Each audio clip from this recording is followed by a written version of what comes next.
crisis in Iraq. Yesterday, MPs voted overwhelmingly in favour of military action against Islamic State fighters. At a news conference, the US Defence Secretary Chuck Hagel welcomed the decision by Britain and now Denmark and Belgium to join the military campaign against the extremists. With our Arab partners, we've conducted 43 airstrikes in Syria. Combined with our ongoing efforts in Iraq, these strikes will continue to deny ISIL freedom of movement and challenge its ability to plan, direct, and sustain its operations. Vauxhall has warned the owners of around 3,000 cars not to drive them because of a problem with the steering. People with a Corsa or an Adam registered since May 2014 are being advised to contact Vauxhall to get them checked out. Dennis Chick is a spokesman for the company. The potential is for the steering column, this part in the column, to fail, and that means you lose your steering. In the extreme, the potential is for an accident to happen. Yes, if the steering column failed when you were driving, you could have an accident. But we have no knowledge of any vehicle out in the field that's had a problem which has caused any injury or issue for the customer. The first ever Pride of Birmingham Awards took place last night. One of the winners was 9-year-old Amelia Gabruas from Solihull, who was given the award for Young Achiever of the Year. She's been raising money for the brain tumour charity after 2 of her close relatives were diagnosed. I've been raising money for charities, and so far I think we've got about £17,000. I'm doing this because both my brother and my dad are both diagnosed with a brain tumour. Bill and Hillary Clinton have become grandparents for the first time. Their daughter Chelsea has given birth to a girl whom she's named Charlotte. The weather, dry, warm and sunny today with a top temperature of 19 Celsius, 66 Fahrenheit. A mainly dry evening and night with light winds and a minimum temperature of 7 Celsius, 45 Fahrenheit. Tomorrow, early mist, then dry and fine with sunny spells. The top temperature tomorrow, 23 Celsius, 73 Fahrenheit. And the outlook for the following few days, a mixture of sunshine and light showers. BBC WM 95.6 News. There's more online at bbc.co.uk/WM. The Voice. The Voice. The Voice. The Voice of Birmingham and the Black Country. You should take in other religions and treat them as you would want to be treated yourself. We are even more intelligent. They treated me with the utmost respect. Iain Lee, Saturdays 9 till 12. Yeah. BBC WM 95.6. It's Saturday. It's Saturday. Yay, it's Saturday. That's what I meant to say. Not to mumble like an old man who can barely see properly. Busy show this morning. Man alive, it is a very busy show this morning. No, it is. Well, let me just go through the menu to remind you. Coming up later, would you hire a dwarf for a party? I know, there's an agency that hire out dwarves for parties. Well, isn't that the same as, I don't know, hiring out a fat man, or hiring out a black woman, or hiring out someone in a wheelchair? Isn't that the same thing? Talking like that, asking, have you ever been locked in anything by your sibling? I've put that on Twitter already. We got some cracking stories on that. What else we got? Oh yeah, fit people. Hate them. You know, bodybuilders and joggers and those people that run loads of marathons. You know, hey, well done if you're doing it to raise money. That's great. But really? Really? Oh, yeah. And should Britain step down from the superpower table? Isn't it time we just went, guys, it's been great. We're out of here. 03453 00 9956. Have your say. Across the West Midlands, call 03453 00 9956. BBC WM 95.6. And there's more. Animals in sport. It is actually quite a busy show. It turns out, instead of producer Joe and myself were just stuffing our face with coffee and brownies this morning, not really talking about the show. And it turns out that's the way forward, because by not really talking about the show, it's actually more packed than it's ever been.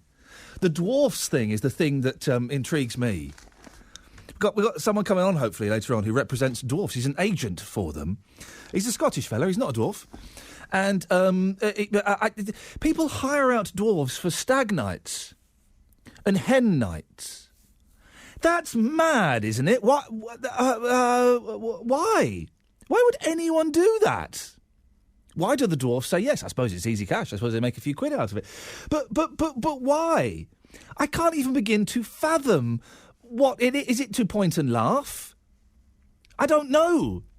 And it does feel to me the same as hiring a man in a wheelchair, or hiring a lesbian, or hiring a black man. What are you doing it for? If anybody can phone up and explain it to me, hiring a dwarf for a party, I would love to hear, because I just cannot get my head around it at all. Makes no sense to me whatsoever. 03453 009956. Also talking about fit people, there's a story in it's in a few of the papers. I think it's in the Mirror. It's where I spotted it, and it's this 9-year-old lad, Giuliano, and he's he's a bodybuilder. Oh, at the age of 9, he's building his body. No. You don't need to build your body at the age of 9. It's doing it itself. It's doing it itself. The body is literally building itself. It's a horrible picture. I mean, he's a gorgeous little boy, but he's all muscular. He's got a six-pack. He's got pecs and other muscles, the names of which I do not know, and I probably do not own. 9-year-old mini muscle man. Ripped Giuliano, the world's strongest boy. Here's one little lad kids won't want to pick a fight with in the playground.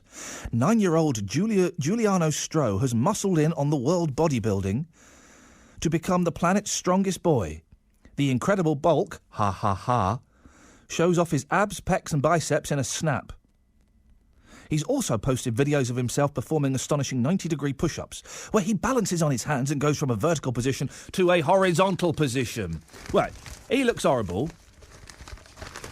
And all bodybuilders do, don't they? All bodybuilders look horrible and rank. It's a weird... Again, lots of today's show will be me scratching my head going, I don't understand it, could you explain it to me, please?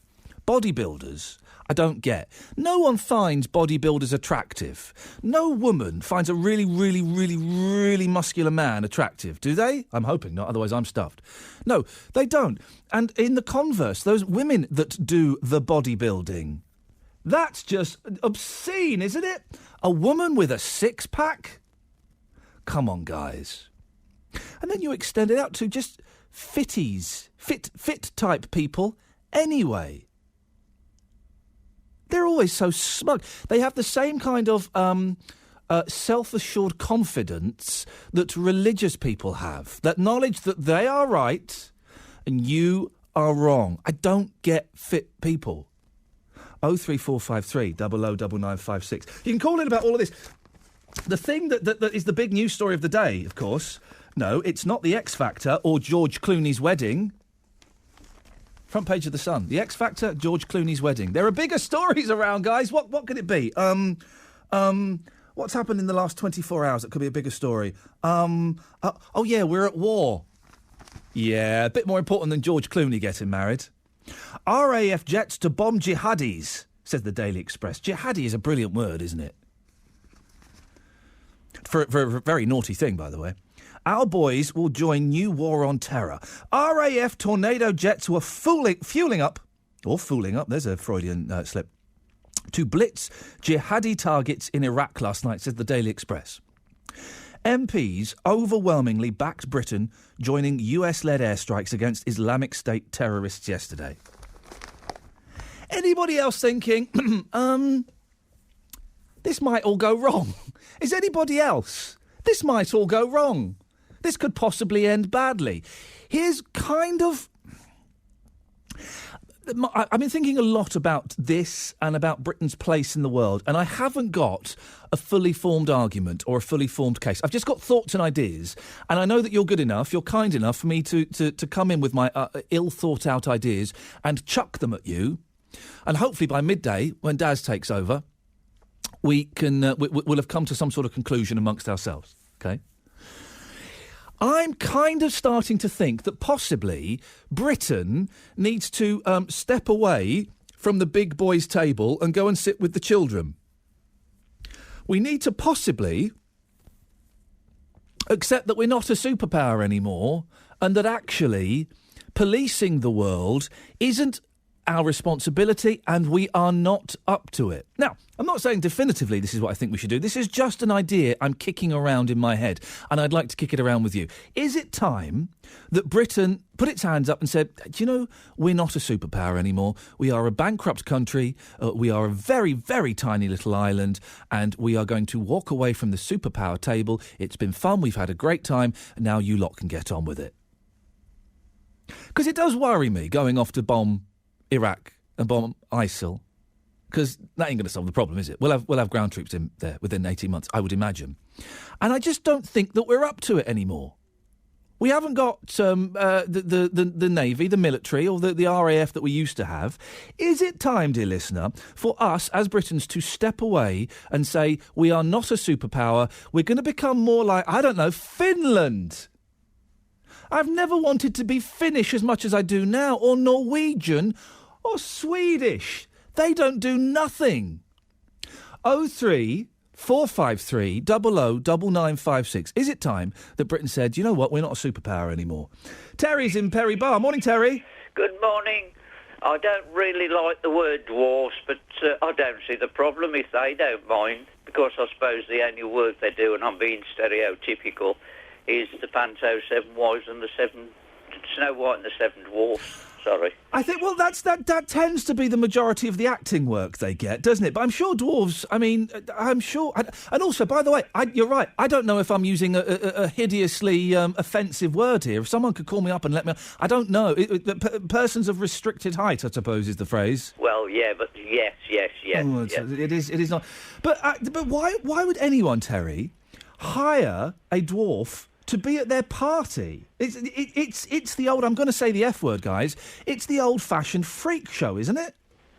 Well, yes, I have. There's a film called Freaks, isn't there? That's rather disturbing, that is. From about 1946 or something. Yes. And it is the old carny freaks. And we don't, and rightfully now, we don't call them freaks, and we tend not to point and stare when we see people who are different. I mean, sometimes we might, nudge a mate and say, blimey. But we don't point and stare. But if you're hiring a dwarf to be at your party, then surely the point is to have a laugh at them. Well, I don't agree with that. I mean, I will say it is original, but if they're going to laugh at them, that's totally wrong. Well, then why do you think they'd be hiring them? For their stimulating conversation, which I'm sure they're capable of, but then why would you hire someone to converse with at a party? Well, I suppose it's original, and if they have an intelligent conversation with them, they'll learn about their problems, their lifestyle. But at a stag party, you don't want to learn about discrimination that someone is facing when you're out on a hen night, do you? Well, you want to try and snog as many coppers as you can. Well, if I hired one, I'd talk to him. I mean, I'm forgive me if it seems as though I'm having a dig. Well, I'm going to have a dig at you anyway. I know you are, Terry. You tend to. Go on. Why don't they hire out drag queens? You're obsessed with drag. Have you ever worn drag? Are you a closet drag queen? Right. I've worn drag. I played Sleeping Beauty. I played Dinah's Park years ago. And I went to my very, very dear friend's wedding. He said, I said, I won't come as camp. He said, oh, please, come as camp as you want. So I went in full drag.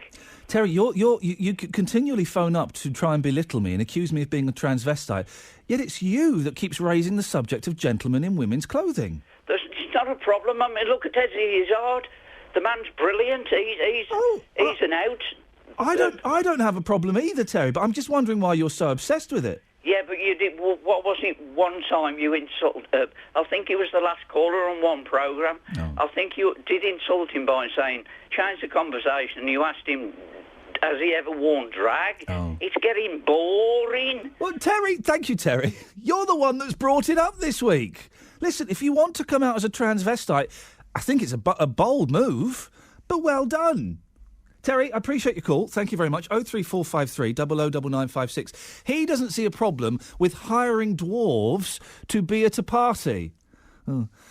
I kind of do. I don't see what the point is. Your call's on that, and is it time that Britain stepped down from the superpower table?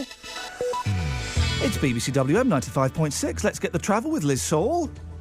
Good morning, Ian. There's a couple of problems to contend with this morning. The A5 round Manchester has been shut in both directions because of a serious accident. The closure between Harper's Lane and Woodford Lane affecting your journey, particularly between Atherstone and Hinckley. The A448 around Chaddesley Corbett has been shut both ways because of an accident. Closed between Winterfold Lane and Fox Lane near to Red Cross House. Now that's causing you delays between Kidderminster and Bromsgrove, although traffic is able to get around it without too much of an issue.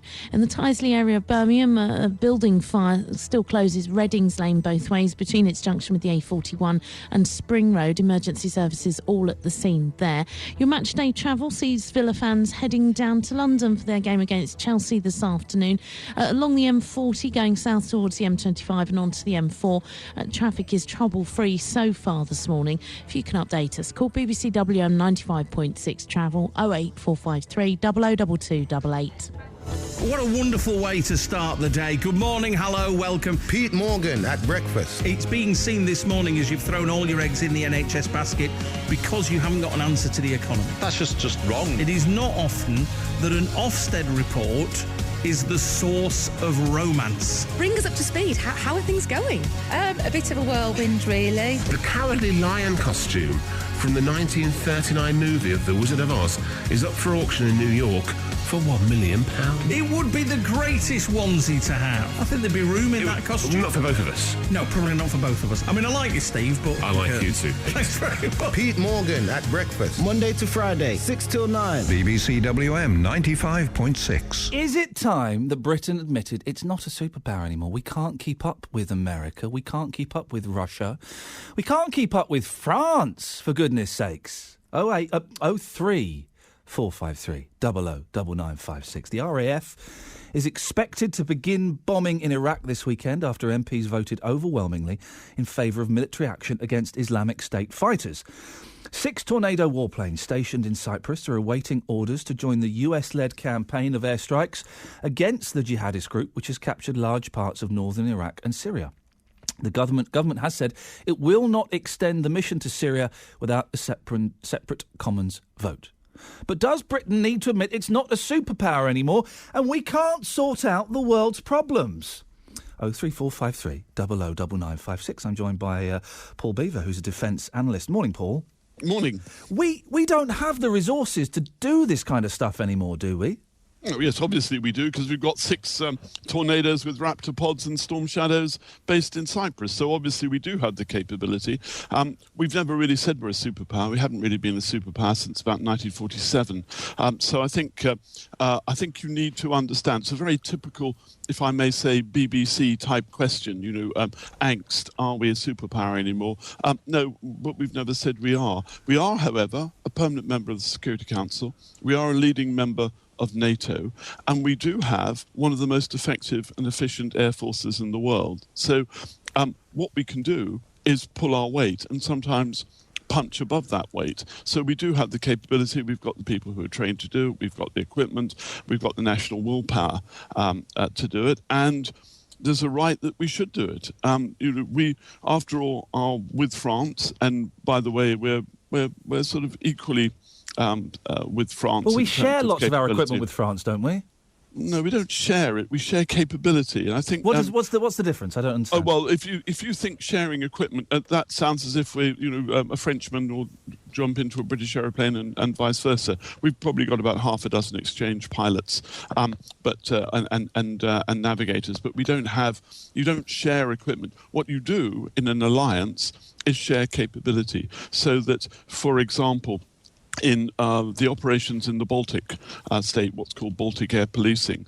Britain has been there doing it. It then handed over to the Canadians, who will probably hand over to the Danes, who will then hand over to the Brits again. So you don't, in alliances, you don't do all the things all the time. The whole point of having an alliance is that you can all do what you can do. So, for example, we're now expecting Belgian aircraft to come to these air operations against Islamic State militants. Well, these aircraft, the Belgians have got very, very few. They don't even have an air force anymore. It's now part of the army.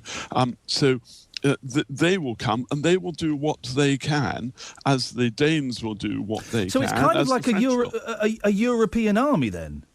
It's not really a European army either. If we're all sharing and helping each other out, it sounds more of a European army than perhaps things would have been 10, 15 years ago. No, we've been doing NATO since 1948, and we've been sharing since 1948. I mean, during the Cold War, we shared the defence of Germany. We had a British zone, a French zone, an American zone. We had divisional areas which we shared. We've been doing that for a very long time. It really is something that came out of the Second World War. So you could say for 70 years we've been doing it. But we're not... we're not expecting to go. America doesn't expect any longer to go and do everything. There isn't. I can't think at the moment of anywhere where the Americans alone are doing anything. That everywhere, for political and for good military reasons, they want their allies. I mean, the British, for example, provide, with the Raptor pod, a reconnaissance capability that many other nations, in fact, I'd say there are probably only 2 other nations in the world that have such a capability, France and the United States. We have an electronic warfare capability that actually probably we are the leaders in. We have this in the maritime patrol area. We may have got rid of Nimrod, but our crews are now flying in American aircraft, and they're now the guys who teach the Americans how to do anti-submarine warfare. Haven't we made... sorry to interrupt, Paul. I'm thoroughly enjoying this, and you know far more than me about this, and I'm literally just trying to kick this idea around in my head, so I really appreciate you filling in the gaps in my knowledge. But haven't we made huge cutbacks to all of the military? So we have less men and women and less equipment than we used to have. Is that right? We certainly have fewer people, and we certainly don't have the equipment that we used to have. But it doesn't mean to say that our capability in terms of that equipment we've got left has diminished. What we've done is taken the bulk away. We still have the capability. The problem is, and this is where the Prime Minister is going to have a real problem, is that if he says this is going to be a 2 to 3 year operation... At least he's saying, yes. At least that. Then we only have 3 squadrons of Tornado at the moment. That's, say, 36 aeroplanes. They're talking about, or the plan from the 2010 Defence Review, is to take one of those squadrons out of service in January, February, number 2 squadron.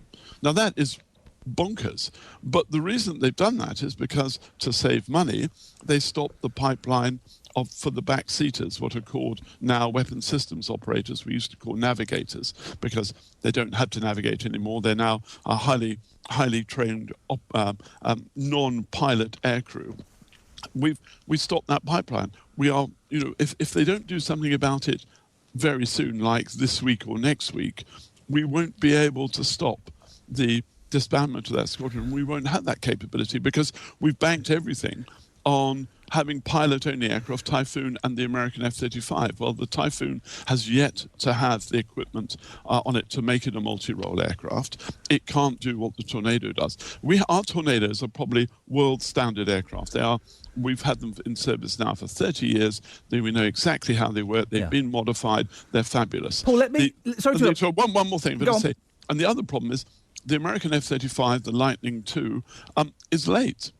So we're going to have a capability gap there. We have got to, the Prime Minister has got to order that we don't disband this 3rd squadron. Otherwise, we can't do what he wants to do politically. And that would be deeply embarrassing for a Prime Minister in an election year. Paul, let me put an email to you. Last thing. This is from Chris. He says, Iain, you're right. It's our continual posturing and self-delusion that we are still one of the world's great powers that has brought so much trouble to our innocent citizens. If we stop playing at soldiers, the money saved could be put to much worthier causes. How would you answer Chris there? In many ways. If we stop playing at soldiers, we don't play at it, we do it. Without a defence capability, and that is, after all, the first, it's the first duty of a state to defend its citizens. Without that capability, we wouldn't have, if we didn't have an army of 90,000, we wouldn't have the capability of creating special forces like the SAS, which are world class. They wouldn't be able to do the things which they do, which people don't know about. That they're not killers, they're not the sort of Hollywood killers. These are a group of people who they know how to do reconnaissance without being seen. But so I have no doubt they've been into Iraq and out again without anybody knowing. But if we weren't involved in this whole scenario, we wouldn't need the SAS to go in. That'd be fine. Yeah, we'll just go home and do nothing, absolutely nothing at all. And then how did we deal with groups such as Al Qaeda in the 7th of July 2005? But how would we have dealt with the Provisional IRA? But Paul, how would we deal with these people? Paul, it could be argued. The 7th of July bombs were because of what our military had been doing. Oh, I don't think so at all. Well, that's what Al Qaeda would argue. Their argument is that our involvement in business that could be perceived as none of ours is why that we have attacks on this country. You obviously have got the impression by now that I'm not a Quaker, I'm not a pacifist. I had picked that up, Paul, yes, thank you. And I served for 27 years in the reserves. And I went on 4 operational tours. So I'm sort of pretty hard over on this. And that's based on 30 years of working in this sector. I mean, my CV includes being editor of Jane's Defence Weekly, the standard journal of defence. I know a lot about the subject, and it isn't something that you can very quickly decide, even on the BBC. It's something that takes a lot of time. We are there. We are where we are. We've got to face it. We are where we are. You could go right back to the 1920s and say the Sykes-Picot Agreement. When we drew the borders of Iraq, we drew them in the wrong place. Yeah. That's absolutely correct. But we are where we are. Paul, I really enjoyed that. Thank you very much for your time. My great pleasure. Thank you very much. We'll get Paul back. I liked him. Paul Beaver, defence analyst. I liked him because he gave me a bit of a good see into, actually. He owned me a little bit there because his knowledge was excellent. He was good. Thank you for that, Paul. 03453 00 9956 is the telephone number. Your thoughts, please. Paul knows more about it than I do. He's still not completely convinced me, though. Not convinced me at all, actually, and didn't answer the question either. The July the 7th bombings here, as awful as they were, it could be argued that had we not been involved in other wars, in other Muslim countries, in other areas, then maybe those bombings wouldn't have happened. I wonder, is Finland involved in the coalition? Is Finland doing anything aggressive towards Iraq or Afghanistan? And if not, have they been the victim of any Al-Qaeda terrorist threats? It would be interesting to know, wouldn't it? 03453 00 9956. Should Britain step down from the table and say, guys, it's been fun, we've done our part, we're going to dismantle our war machine? Got some text on this as well. Paul in Birmingham. Iain, ha-ha. Cameron has cut the armed forces and we can't do a thing. We haven't got enough people. Ha-ha. Cuts have come to bite him back. And Jackie says, I think it's time the media stopped reporting everything the jihadists are doing, therefore taking away their platform, and also stop telling them what we're planning to do. They don't put out news reports about their activities. Surely it'd be more effective with less chatter. Well, there is that thing, isn't there? I know what our plan of attack is, because it's on the telly, it's on Sky News. We're going to bomb here, we're going to do this, and we're going to do this. It's on Sky News. I'm guessing that if the jihadists in Iraq, if they haven't paid for a subscription, they've probably got a hooky way of watching Sky News anyway, haven't they? 03453 00 9956 is the telephone number should you wish to give us a call. You can also text 81333. Start your text WM. Iain Lee on BBC WM 95.6. The voice of Birmingham and the Black Country. John's in Walsall. Morning, John. Hiya, mate. What would you like to say, sir? I don't think we should be in this war because they're not attacking Britain. We definitely need to step down on the table. We need to take a look at our own problems, with our money being in debt and that, and not sending our own British troops to fight in Iraq. OK, let me throw a few things at you, John. The gentleman who was beheaded recently and the other British gentleman they've got holding hostage. Yeah. What do we do about them? Well, obviously, we need to get them back safe and sound. Well, how do we do that if we don't go and attack them? Well, I don't know about that, do I? And I'm not having a go, John. I'm trying to look at all different sides of this argument, and it's a tough one. I mean, do we just write off... I think Mr. Henning is the gentleman's name who's out there now, the Manchester fella. Do we just... Oh, God, doesn't it sound cold? Do we just write him off and say, well, do you know what? That's no reason to go bombing. No, I think we need to, negotiate, but, The only negotiation they want is they want £1 million, or they're going to kill him. And they want us to pull out of Iraq and not commit to doing any bombing runs. Well, if that's to get him back home alive, then that's what we need. So you're going to do whatever. Again, I'm not having a go. I'm kind of playing with you slightly, John. So I hope you don't think I'm being aggressive. You're going to do what some fella in a balaclava in the middle of a desert tells you to do, are you? Oh well, I don't know, because I ain't in military ammo. No, fair, but, no, and I never. Here's a sentence I never thought I'd say. I feel quite sorry for David Cameron. Yeah, I do as well, to be quite fair, because he's under a lot of pressure. He is in a no-win situation here. Yeah. And what worries me about this is they're saying, it will be a minimum of... our involvement will be a minimum of 3 years. A minimum of 3 years. Now, when a builder comes round and says, right, it's going to take 3 months to do your kitchen, what he really means is 6 months. You have to double the time and double the cost. We're going to be in there for years. Yeah, when David Cameron says, we're in there for 3 years, it's going to be like 6-10 years.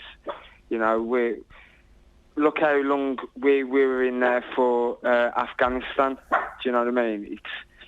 Do we need, John? Like say, he's in a no-win, situation. He's in a no-win, no situation. John, do we need to say to America and France and Spain and all these other countries, guys, we've really enjoyed, war with you.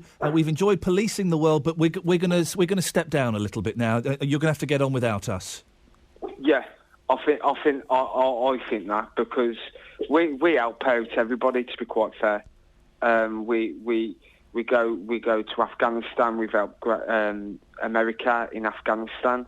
We have to strike back after the 7/7 bombings in London.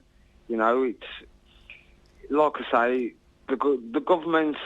To be quite fair, I'm not very a fan of the government because they put us in really, really bad situations. And what are we doing, really? John, I appreciate your call. I'm going to throw something at you that's a complete tangent. See if you can catch this ball. What do you think of fit people? What do I think of fit people? If they're women, yeah, I'm all right with them. John, thank you very much indeed. You see, I suspected he was going to go that way. 03453 009956. I hope it doesn't sound insensitive, but we might like to mix the light and the shade, producer Joe and myself. And we are talking... You can call in about anything, by the way. We're talking about, should we kind of slightly dismantle our war machine? But you can call in about anything. We're talking about dwarves and fit people as well. I know, it's one of those shows. It's one of those shows. Don't like fit people. Don't like bodybuilders. Oh, that's disgusting. Why would you do that to yourselves? But also just fit people in general. Come on, man, get a grip. Have a little bit of a pot belly. Simon's on the line. Good morning, Simon. Morning. What would you like to say? I'm just on the bloke who just rang up saying doesn't know why we're at war. Yeah. And like they're not a threat to us or they're not attacking our country. I mean, at the end of it, they are a threat to us. They are attacking our country in one way or another by beheading our people. Is the fact that they've chopped off, beheaded one... I've got to stop using that phrase, 'cause it's horribly insensitive. Is the fact that they've beheaded one British gentleman, enough of a reason to go bombing them? Not on its own, no. But so then what are we doing it for, then? Because they are a threat to our society, they're a threat to the Western way of life. Well, hang on a minute. They're only a threat... Surely if we say, nothing to do with us, then they'd leave us alone. No, they wouldn't. Go on, tell me why. They wouldn't. Tell me why. No, they wouldn't. Because certain extremists, aren't they? Anybody who doesn't believe in their way, right, is potentially a target, right? Whether you join in or not. I mean, at the minute, there's things going around on social media sites saying, oh, OK, we've got no money to feed people in this country and look after our elderly, the NHS and everything, but we've got money to go to war. Yeah. Right? It's a simplistic point, but it's a good one, isn't it? No, I'm sick to death of reading this. Sorry? Right? This needs to be done. Right? And this is just the beginning. I believe that there will be men on the ground, troops on the ground eventually as well. Oh, yeah, and I'll give it 18 months.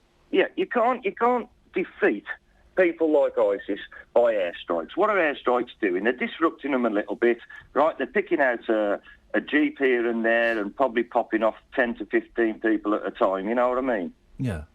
Why do you just go back slightly? Troops on the ground are the ones that are actually going to face them, right? Boy oh and boy, Simon, didn't it work well last time?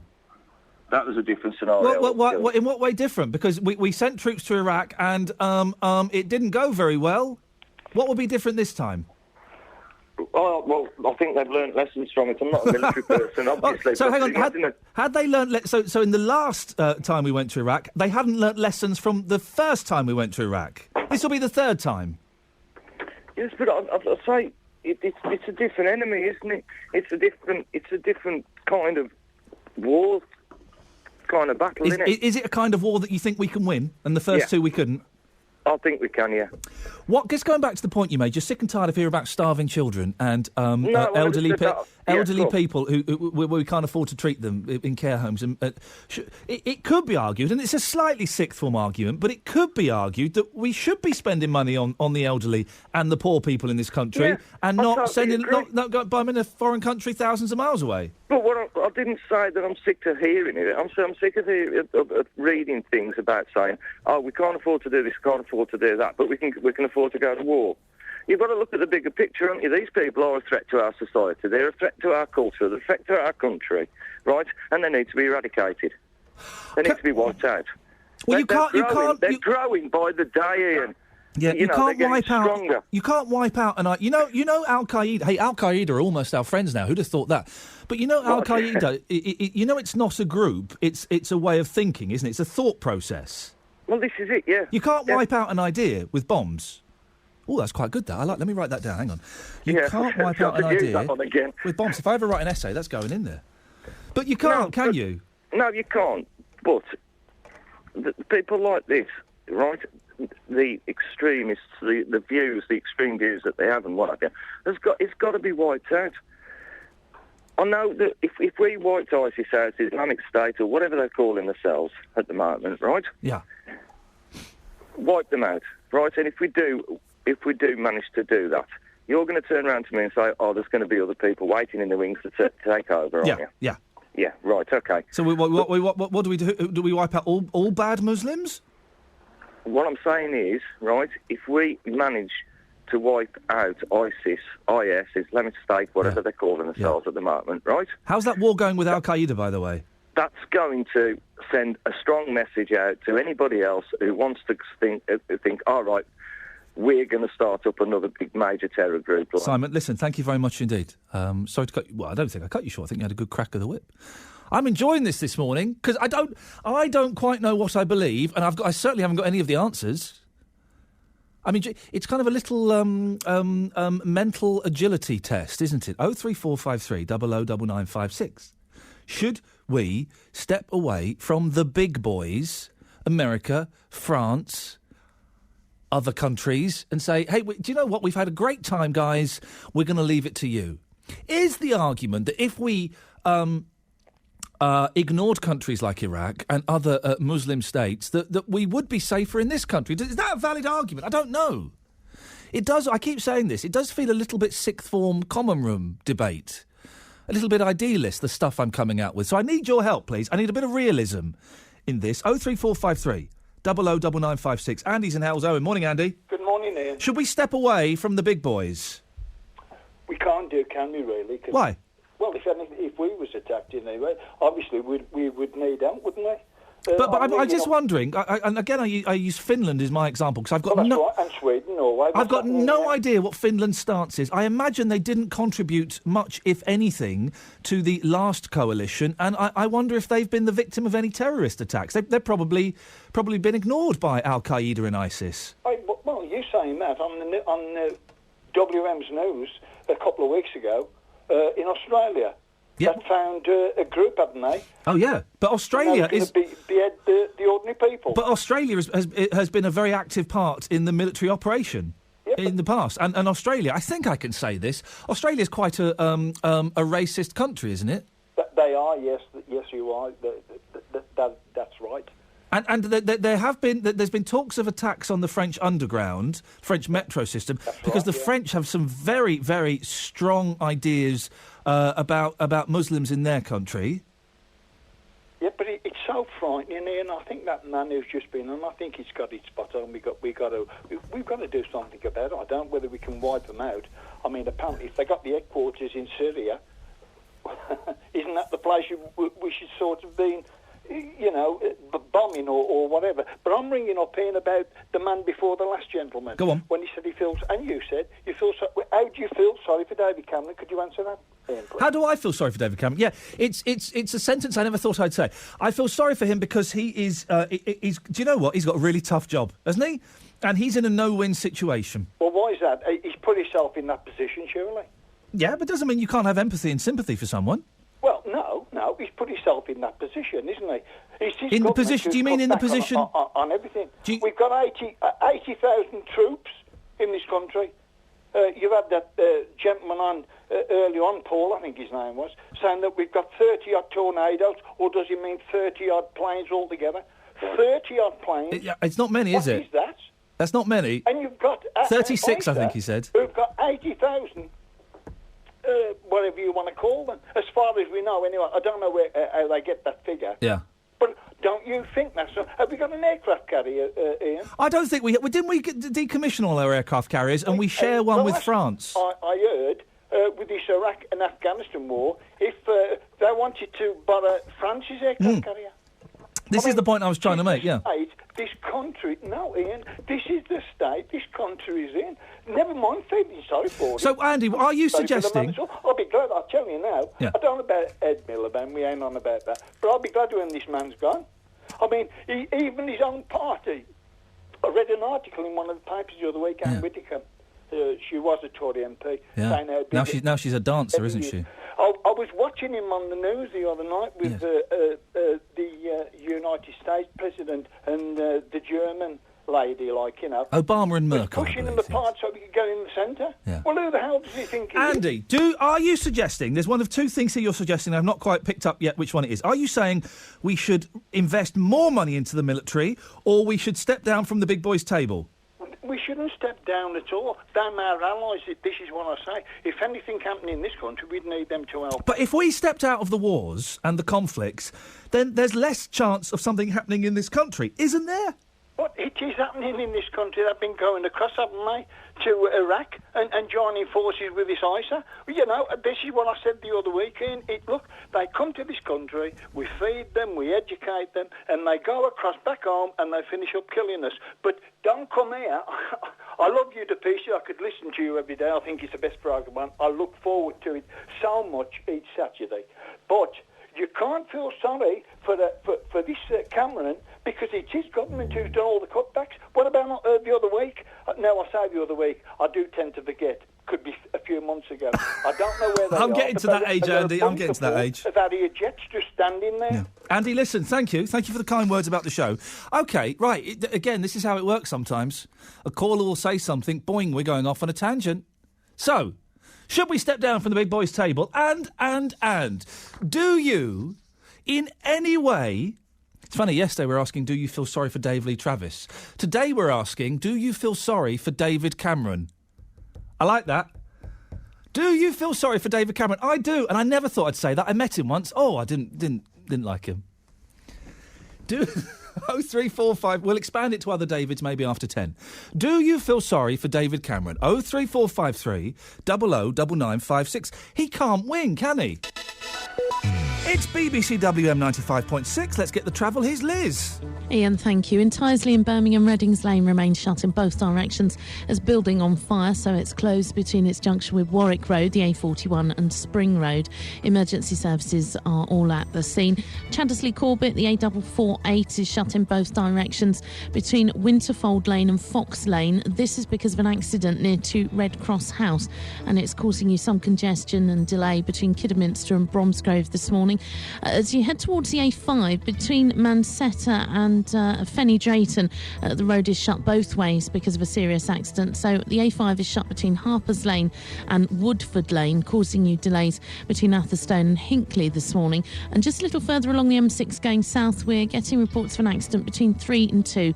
That's after the turn for the A444 and Coventry. If you can update us, call BBC WM 95.6 travel 08453 002288. A new champion for the West Midlands. Wendy from Quinton. This was the lady that was worried after more than 10 years her mobility car was going to be taken away from her. Daz went along to see her. I have been like a prisoner. Sorry, Daz, I get upset. They're going to take the car off me. His mission, to change the lives of many in Birmingham and the Black Country. I just put a call into the DWP and tried to get the ball rolling. Now, you're not crying this morning. I'm a lot happier now. What's the update? So we'll be able to have my new car. You know, it's thanks to you at the radio station. Wendy, on a scale of 1 to 10, how happy are you? 10. A new hero for mid-mornings. Danny Kelly. Weekdays from 9. BBC WM 95.6. So, do you feel sorry for David Cameron? And do you hate fit people? Oh! Yeah, and also, ever been... This is great. We've got some great tweets on this that I will read after 10. Ever been locked in somewhere by your sibling? It tends to be older brothers... But ever been locked somewhere by your sibling? I've got some great ones on Twitter. Remind me after 10 and we'll go through those. Dave's in Atherstone. Dave, do you feel sorry for David Cameron? The only thing I feel sorry about that him and his conning cronies were allowed to get in power in the first place. Ah. And also the poor souls who have suffered at their hands. So that's a no then? Well, I tell you what, I couldn't tell you on the radio, Iain, what I think of him. I'm guessing you don't like him very much. Well, hang on. Let's get a bit of fairness in. Oh, okay. How can we like a conning hypocrite like him and his cronies when they've devastated this country? Yeah. Do you know, Iain, people have actually died as a direct result of their policies, and I've never heard a word mentioned about them. People have actually died with multiple disabilities. Yeah. You know. I was listening to a programme. How did he kill them? Sorry? How did David Cameron kill them? Well, what they did, you see, because it was brought out about the way Atos, the assessment body for disability allowance, yeah. You know, they were saying these people, multiple disabled people, yes, were fit for work. Yeah. You see. Now, I listened to a debate a few months ago. And there was a lady from Birmingham, I can't remember her name, but she said she's a psychiatrist and psychologist. Yeah. And in the recent past, she's had people go to her for help and counselling, and they've told her directly to her face about the partners, their husbands or yeah, partners. but Atos are out of the picture now. Atos have kind of handed in their contract. Explain what this lady said. No, I know. But let's just bring it back to this decision that was voted for yesterday to go and bomb Iraq. Do you feel sorry for David Cameron about that? Because he was kind of forced into a corner there, wasn't he? Well, to be honest with you, Iain, I mean, I like to be a tolerant person to everybody, but you know, I wouldn't even feel sorry if he lost his life. Very tolerant. No, not intolerant. Not tolerant. The other one, intolerant. Yes, that's it. Yeah, but it's only against people like you can't wish a man dead. No, you can't wish a man dead. Hang on! Don't twist my words. I said I wouldn't be sorry if he lost his life. I didn't say I wanted him to lose his life. You don't want him to die. You just dance around his grave, whistling a happy tune. Well, you see, to me. Having gone through the experience, to me, Cameron's no better. In some ways, he's worse than Slaggy Maggie Thatcher. OK, I need to check with producer Joe. Can we say slaggy Maggie Thatcher on the radio? No, we can't say that. OK, fine, thank you. Dave, thank you very much indeed. Oh, Dave? Yeah? I think we've worked out you're not that keen on David Cameron. What are your views on fit people?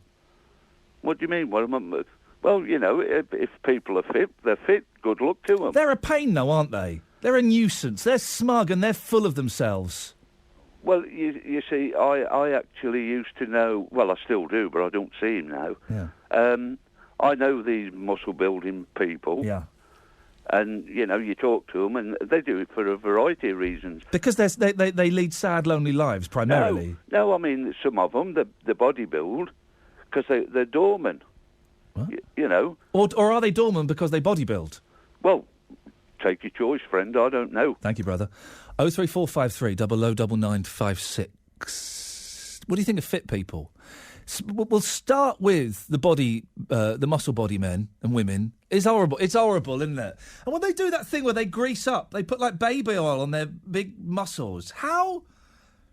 When did that ever become a sport? Muscly men and women putting baby oil on them, doing all those poses. What's that all about? That is actually, that makes me physically retch. It is disgusting, isn't it? There's something about them. And then extend that to fit people in general. They do just have that smug confidence. Oh gosh. I'd want to hit them if I could catch up with them and was strong enough. I made myself laugh. I don't do it very often. 03453 009956. Joe's in Tamworth. Morning, Joe. Hello, Ian. What have you got All for right. us? Yeah, I'm good, thank you. Yeah, it reminds me of Churchill. Chamberlain in 1939, where he wouldn't take advice from his advisor about Hitler. And Hitler was building all these planes and tanks, and we had known what happened to Dunkirk. Yeah. You know what I mean? I was in her age after 13 and a half hours. Who's reminding you of that, of Chamberlain? The one that's in now. He wouldn't listen to his advisors. His advisors told him, don't cut the army, don't cut the Air Force, don't cut this, don't cut that. He just took no notice of them. Yeah. And he thought there wasn't going to be any more trouble, and we got it. And I mean, good job they ain't got an Air Force, else if you only got 20 planes against like Hitler had, Joe, he had thousands. Joe, I've just had an email from Lee, OK, about a way, and I hadn't thought of this, about a way to stop jihadists. Have a listen to this. There's something in this, right? Ian, the easiest way to stop jihadi terrorists is to use our Air Force to leaflet drop Iraq and Syria, right? On the leaflet, put pictures of really ugly women and say, these are the 40 virgins waiting. No, hang on, that's not going to work at all, is it, Lee? I hadn't read that properly. I do apologise, no. Do you feel sorry for David Cameron, Joe? No. Oh. No, they ought to get in. The trouble he's caused, and he's no better off now. He's a sly person. When he done Scotland, I said to one or two of my mates, I wouldn't trust him, and I still don't trust him. He's like, Chamberlain to come back with a piece of paper. We got peace. And he come back in September 1939. We had war. Joe, let me get you back to the original question we were asking this morning. Is it time that Britain, and I know we're not technically a superpower, is it time that Britain stepped away from the superpowers and said, guys, over to you, nothing more to do with us. Bye-bye. No. Why? No, because if they do, they'll just say, we're yellow bellies. Who cares if we get called cowards? Does anyone call Finland cowards? I do. I want my grandchildren to grow up. Your grandchildren might have a better chance of growing up if we act like, as you say, yellow bellies. No, not with this government. You won't. Ian, I'm telling you. Joe, we can't build our foreign policy on whether people call us yellow bellies and cowards or not. He's done this to cover his own neck, yes. Joe, thank you very much indeed. Are Finland yellow bellies? Are Sweden cowards? Is Switzerland yellow bellies? I've done that one already, but you know what I mean. 03453 009956. Mohammed's in Edgbaston. Morning, Mohammed. It's too cold in Finland. It is a little bit chilly in Finland, but no one calls Finland yellow bellies. No, of course not. No, the original question. Yes, sir. Should they stand down from? You mean the Big Five? Yeah. On the Security Council. That's a better way of putting it. Yes, Well, thank you. You watch the news, don't you? Sometimes. Well, why don't we hand it over to India? Well, they're a superpower now, aren't they? They should be They should be up there, shouldn't they? Because I mean, they've just sent a rocket up to Mars. Yeah, I know. The Indians are going to Mars. That's crazy, isn't it? But they've already done it. They were celebrating on the television last week. They sent a rocket up to orbit Mars. Yeah, it's a fair play to India. They've got their priorities right. Forget the starving millions. I know. Forget the women being sexually attacked in the streets and the babies that are dying. Let's get a rocket up to Mars, guys. Yeah, well, but maybe they should go on the Security Council then. What's the state? I know they've got nuclear powers, India. What's the state of their military? Do we know? Well, we sell them everything, don't we? We sell them most of their weapons. Should we step down, Mohammed, from the big table? Well, it's a very, very hard debate, isn't it? Like, you know, because we got nuclear weapons. Yeah. And that's why the Big Five became the Big Five on the Security Council of the UN. Like, you know, I mean, you got all the countries on the UN, but only the five gone to the Security Council because of the weapons that they got: Russia, China, and America, and ourselves. And okay, we couldn't do it. We couldn't do it immediately, Mohammed. It would be a slow dismantling process that would take, I don't know, 5-10 years. Is that what we should be looking towards? Well, I think so. Yeah, because we're dismantling our forces the way he's going on. Anyway, we've only got a part-time army at the moment. Very quickly, Mohammed, because I want to squeeze Anne in before 10. Do you feel sorry for David Cameron? No, how could I feel sorry for him? He's back. Tories. Well, whether you support them or not, he's backed into a corner, and he's kind of been forced into making this decision. Well, he's not, because he put it towards the Commons, didn't he? Mohammed, I've got to move on. Thank you very much indeed. Anne's in Withall. Morning, Anne. Good morning. What would you like to say? I'm fuming. Oh. The last, not Mohammed, No. but the previous two callers, especially Dave. Dave, yeah. Because he's always on the radio, Isn't he? going on about Cameron and But do they realise how many years the previous government were in power? Oh. And what did they do? And Blair with bombing They didn't introduce the bedroom tax, it could be argued, and I think that was one of the points that was being made too about disabled people that's dying. just immaterial. Well, Labour brought this country to a standstill. It could be argued that the spare room subsidy, that I have read various accounts that the spare room subsidy and the changes in the way people are assessed for benefits, it possibly might have precipitated some people dying. Possibly. Well, I haven't come on to discuss that. It was just the fact that this Dave said about, you know, Cameron and going into attack Iraq. Yeah. Well, Tony Blair, what happened with him? He did the same, and many years ago, you know. But what's that got to do with David Cameron? Yeah, Tony Blair did that a long time ago. Did that 11 years ago. It's the 11th anniversary. Dave's saying about Cameron, and you know, he wouldn't be bothered if he died. Yeah. But I mean, the previous government, they brought the country to its knees with borrowing, and selling off, you know, the gold and the pensions. One question. Yes. Do you feel sorry for David Cameron? Well, it's neither here nor there, really, with David Cameron. Well, I mean, do you feel sorry for him? Well, he's got a difficult job, like a lot of people in government. So you do feel sorry for him? Well, not necessarily. So you don't feel sorry for him? I don't give it a thought. I don't feel sorry for any of them. Final question, Anne. Yes. If I can't get you to commit on David Cameron, what about fit people?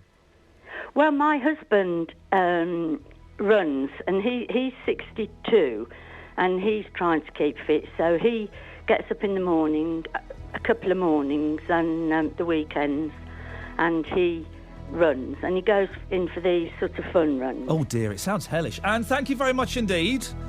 Fit people are so annoying, aren't they? And would you ever hire a dwarf for a party?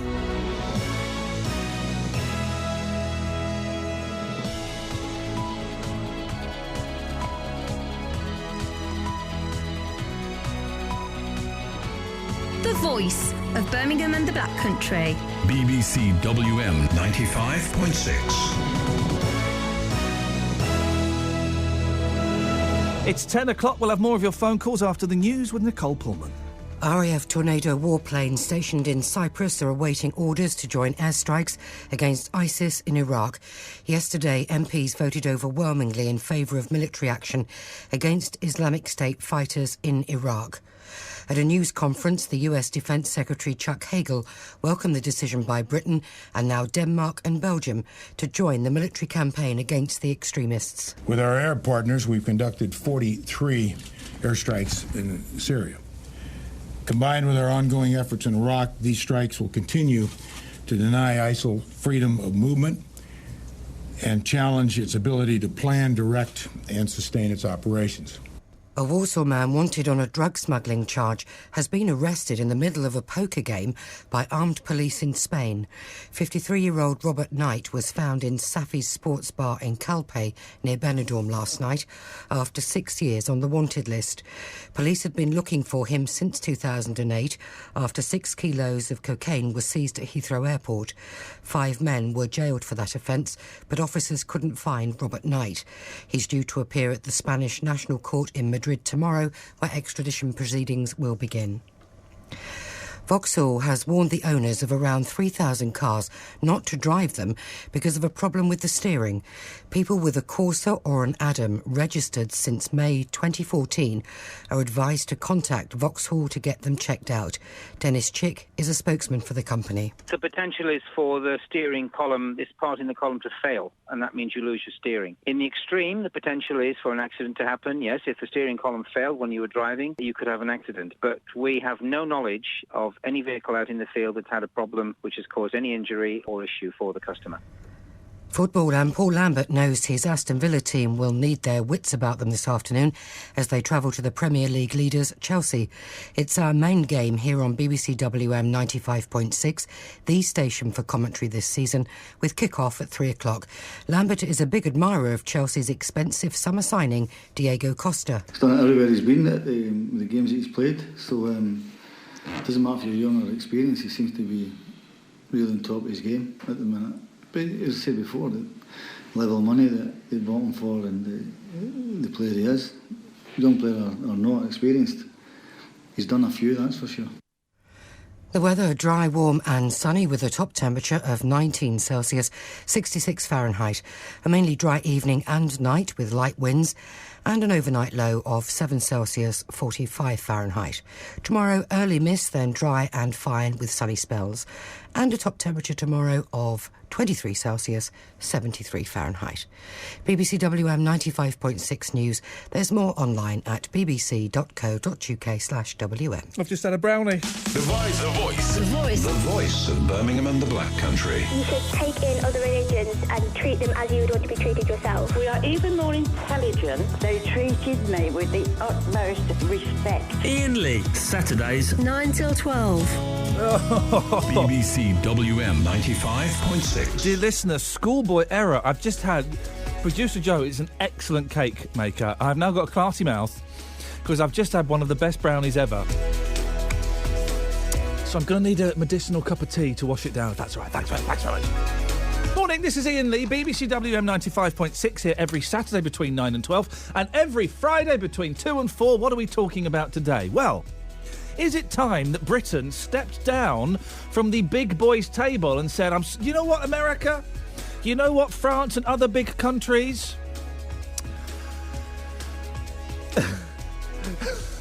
I'm trying to do a show here. I'll have a normal cup of tea, please. You know what, other big countries? We are going to step down. We are not as powerful as we once were. We are bankrupt. Let's save our money and let's keep out of those battles. Is it time we did that? Or should we be investing more money in our military? Also, do you feel sorry for David Cameron? It's a question I never thought I'd ask. Do you feel sorry for him? 03453 009956. Other things in this hour. Would you ever hire a dwarf to be at your party? You can hire dwarves to go to your stag nights and your hen nights and other parties. What? Also, we're talking about animals in sport. Is it time we banned the use of animals in sport? And fit people and bodybuilders. Oh, you disgust me. But supposing I wanted to call you, Iain, and talk to you about it, how would I do it? Have your say. Across the West Midlands, call 03453 00 9956. BBC WM 95.6. I've been members of gyms, and look at the state of me now. And I never went. There was one I did go to for a while, and then another one I did that thing of I joined in a January. I'm an idiot. I joined in the January. I stopped going in a March. I went swimming about 5 times. Those swims cost me about 60 quid each. What an idiot! There's just a vibe you get in gyms, isn't there? I think I found the money-making idea I've been looking for all my life. A gym for people that aren't fit. So you don't... If anyone goes in and they're buff or they wear a muscle vest, they're not allowed to come in. So it's only fat people, it's only gangly people, it's only awkward people that you can sit that would be allowed to join this gym. There might be something... There's just something so smug about bodybuilders. There's something thoroughly unpleasant about joggers. Ever seen a smiling jogger? No, because they're miserable. Why are we talking about this? Well, there's a story in the Daily Mirror. It's page 19 if you want to read along at home. 9-year-old mini muscle man. Ripped Giuliano is the world's strongest boy. He's 9. He's got a six-pack. He's got pecs. He's got muscular arms. Oh, it's just hideous. And bodybuilders are hideous. They're hideous, aren't they, Millie? No. Sorry? No, listen to me. Oh. Do not talk about draft. Do you have any children? Do not talk about what, sorry? The little men, the little people. The little men? Yeah, the little men and women. Dwarves? Why can't we talk about the little men and the little women? Hang on a bit. Do you have children? Yes. And you do, right. Are you still going to get more children? I think we're gonna put a cork in it. I think 2 is plenty. I was just going to say probably you might get one after. You never know what you're going to get. Listen now. Hang on a minute. Hang on a minute. Well, so you're saying if I talk about dwarves, I might... you have to run them down. They're people. What? They're humans. I like them. Dwarves are humans? This is a strange concept. You like them. Why do you like them, Millie? They're human beings like me.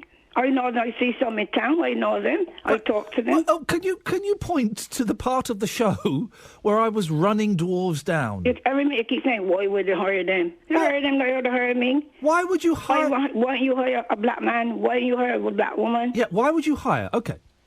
Why do you think stag nights... Because they got education like us. Maybe I could ask a question. Could I ask a question? Yeah, go on. Thank you, Millie. Why would a stag night... hire a dwarf? Because they want to hire a dwarf. Why do they want to hire... It's dwarf. Why would they want to hire a dwarf? They got their own reason, the reason why Why do you... I know the answer to this. Why do you think... You think that they're hiring them to laugh after them? Yes, I do. I don't think so. Why do you think they're hiring... Because I don't laugh after them. No. I know you... I'm not saying you do. Why do you think...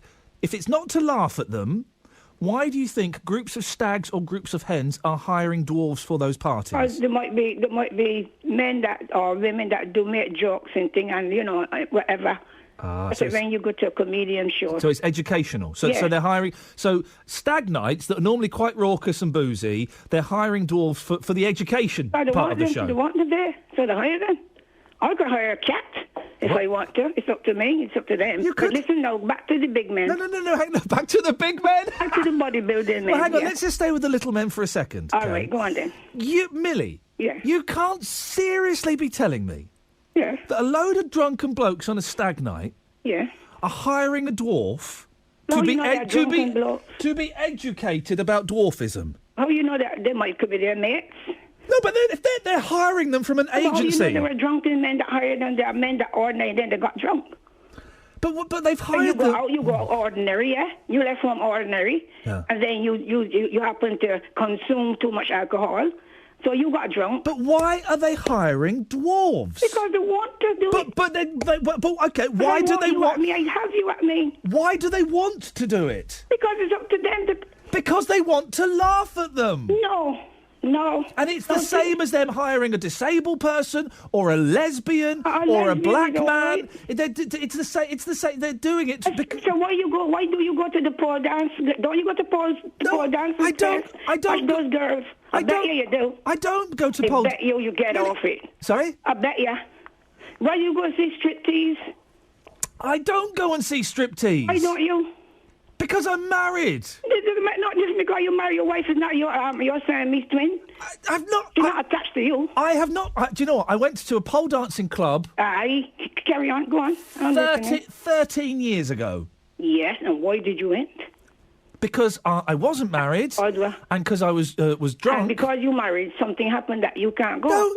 No, I don't. No, where is this come from? Because you married, you can't drink no more milk. Suppose you should drink milk, and after you got married, you say, I'm not drinking no more milk. I can drink almost as much milk as I want. I'm just not allowed to drink from the bottle now. No, I never dare drink from the bottle. Put it in a glass. Sometimes. It's up to you. You please yourself. Sometimes I do drink from the bottle, Mary. Aye, well, that's what it is. It's up to you. You do what you want to do. What you're saying is I could go to a lap... I don't want to go to a lap dancing club anymore because I don't think they're ethical. All right, then. Okay, then. Now, let me get over to the bodybuilders. I've got no idea what the last 5 minutes has been guys, about. Yeah? Yes. No. What? The boys go to the gym, yeah, to keep fit, yeah? Yes. My baby, you will come as a fly in a bottle of milk to him. My baby can hold you and wrap you up and put you into envelope. He is a bodybuilder. He's gifted. He could do anything. He could do mechanic. He could do photography. He could do cabinet making. He could do anything that baby could put his hand to. He's great. He's nice. There's lots of guys out there. What about the contractors, bodybuilders? What about the mechanics? So what's wrong with them? Huh?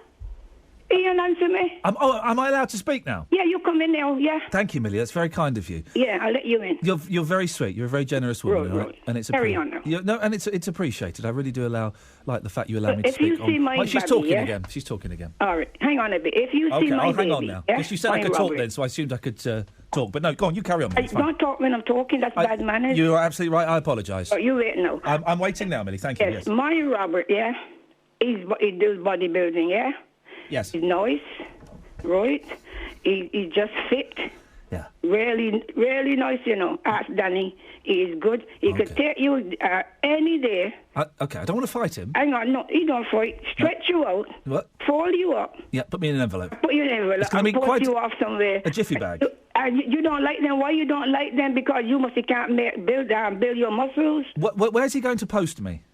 Anywhere you want to go, you want to go to New York? I'd like to go to New York, yes. It would be a cheap way of doing it, wouldn't it? Want to go to New York? No. So come with me when I'm going. All right then, love. Listen now. Can I talk yet? Oh, come on then. You tell me what you got to say about that. I think... So is he one of those really buff, muscular people? No, he's not buff muscular, but he's got good body. 6'4". Right. Good body. Yeah. Really nice. How often does he go to the gym? He goes to the gym every day, actually. That's sad. And he pays a lot of money at the gym. Sad. He pays quarterly, I think. He ain't got no children. Very sad. That's his life. He could do what he like with his money. Very, very sad. Why is it sad? I feel sorry for your son. You do? Yeah, I do, actually. Don't feel sorry for my baby, love. My baby is nice. Baby love. My baby love. Yes, Millie? You killed me, you do. But why you don't like them then? Baby love, my baby love. Millie, thanks for your call. Okay then, you have a great day. Yeah, and you, my darling. Ta-ta. If anyone knows what the last 10 minutes was about, let me know. Because I'm married, I'm not allowed to drink milk. What? That's what she was saying. I can drink... Millie, I can drink as much milk as I want. Although, when my wife was away for a few weeks... in August, and I did get to the stage where I was having Magnums for breakfast. I know, I did partly thought, do you know what? I'm 41, I fancy an ice cream for breakfast. I'm going to do it! And then I phoned up my boys who were on holiday with her and said, hey, boys, you never guess what? Daddy's just had an ice cream for breakfast. It blew their tiny minds. I said, yeah. Can we have one, Daddy? Yeah, you've got to wait about another 35 years, guys, before you can start making those crazy life-saving decisions. I'm not running dwarves down. It's illegal, and I'm certainly not doing it at all. Be honest. If a group of hens or stags are hiring a dwarf for a party, they're doing it to laugh at them, and that, to me, well, that feels wrong. Let's hire somebody with no arms. Let's hire, a bloke who's 7'9". It feels freakish. I can't be the only one that thinks that, can I? 03453 00 9956. Derek, stay there. Come to you after this. Let's get the latest travel news now. Here's Liz. Iain, there's still problems in the Tyseley area of Birmingham. Readings Lane remains shut in both directions because of a building on fire. It's shut between the A41 Warwick Road turn and Spring Road, with emergency services all still at the scene. You'll have to avoid the Chaddesley Corbett stretch, the A448. That's still shut both ways because of an accident. Closure between Winterfold Lane and Fox Lane. The accident happened near to Red Cross House, and it's affecting your journey between Kidderminster and Bromsgrove this morning. Further along the A5, just be aware that's still closed both ways between Harpers Lane and Woodford Lane. That's the turn for Mansetta and the turn for Fenny Drayton. As heavy traffic as accident investigation work continues, rather serious accident which happened a couple of hours ago. The road remains shut both ways, as I say, affecting your journey between Atherstone and Hinckley. In Kings Heath, it's looking heavy going along the A435 around Addison Road near the supermarket. Your match day travel sees Villa fans off to Chelsea this afternoon. Down the M40, no reported problems or delays, and onto the M25 and then the M4, all looking trouble-free so far. If you can update us, call BBC WM 95.6 Travel 08453 002288. Friend or foe will share this dream. And it is that man, Agbonlahor, Hall, who gives Aston Villa the lead. Let rivalries return. Get behind your team. Paul Downing puts Walsall 3-1 up. You always need someone to share every moment. We'll be there till the season's end. Great ball, Thomas, root for the net, and Blues are in front. Your club is our club. The goal horn awaits, my football friend. The station for commentary this season. BBC WM 95.6. I sometimes wonder what this show's about after calls like Millie's. Wonderful, but I feel a little punch drunk. 03453 009956. Is it acceptable to hire dwarves to be at parties? Should we step down from the superpowers table? Coming up as well. Animals in sport. Is it time we said, you know what, animals in sport, don't work. It's not fair on them. We'll have a little chat about that in a second. Derek's in Droitwich. Morning, Derek. Good morning, Ian. What you got for us? Well, I think there's two things. One, we should step down from the all-powerful states of the world.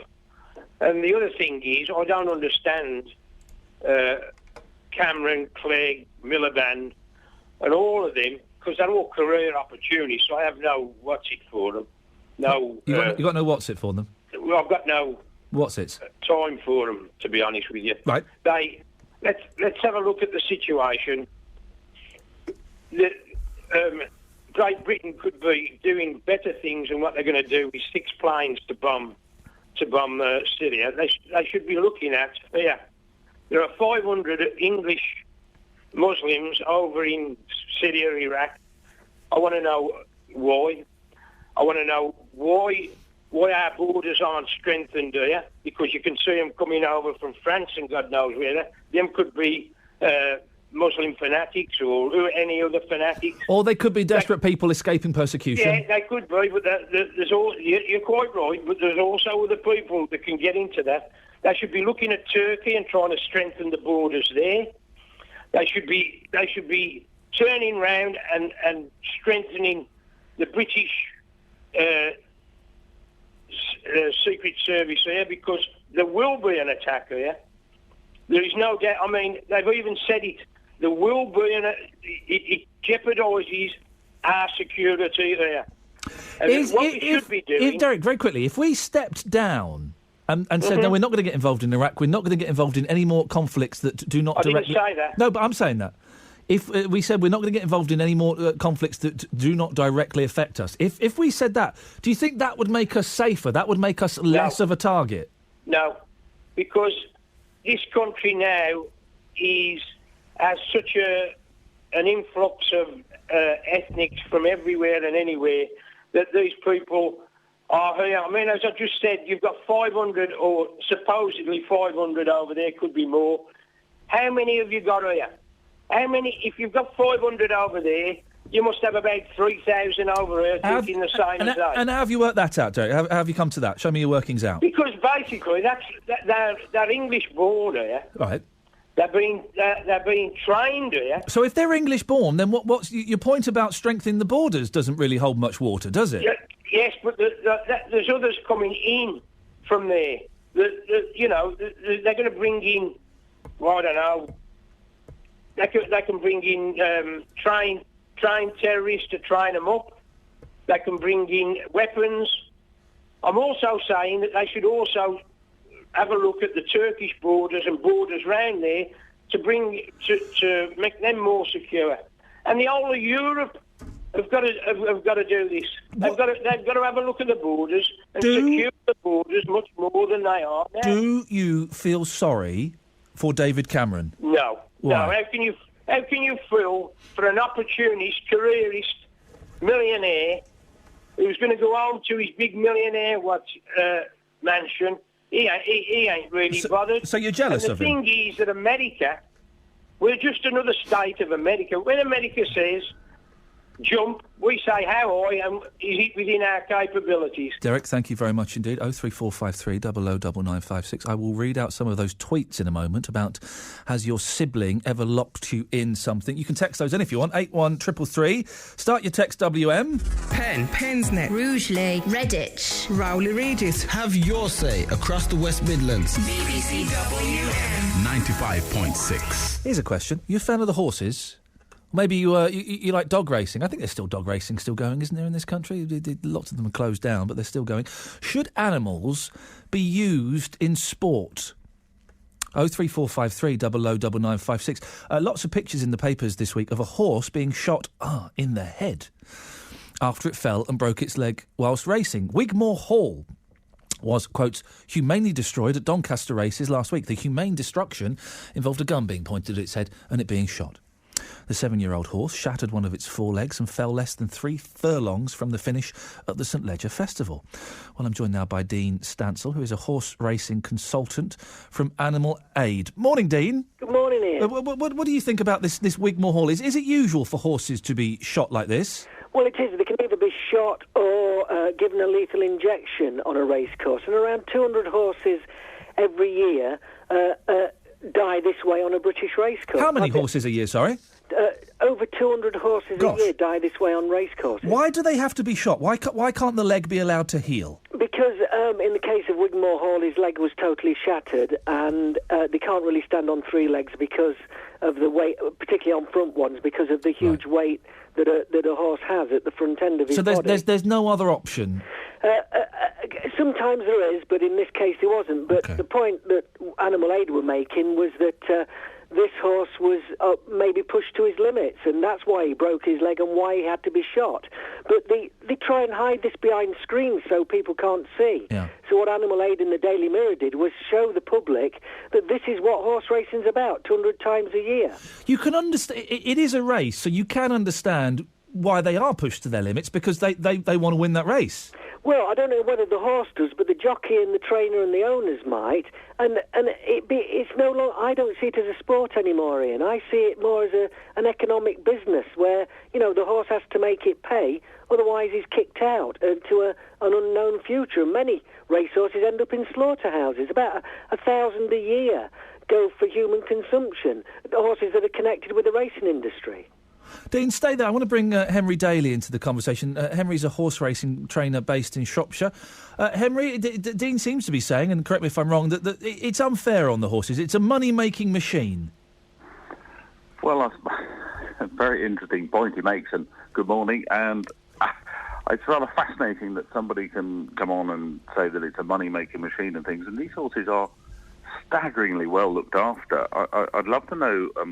really, from Dean, what else he would expect and how he would expect these horses to be looked after. There are approximately, 9,000 horses in training at the moment, something like that. I wonder what he would expect to do with those 9,000 horses. Dean? Yeah, well, I mean, I know Henry's been a trainer for a long time, and I respect him for his input to what he's done, but maybe Henry hasn't realised how many horses are being bred every year, what the failure rate is of so many horses, and that where do they end up? Far too many horses are being bred, and when horses finish racing, what happens to them then? How many owners actually give them a home? A lot. I mean, I've got 2 ex-race horses myself, one who had nowhere else to go, otherwise he would have been destroyed. I mean, he can't be ridden. because he's got a back injury from racing.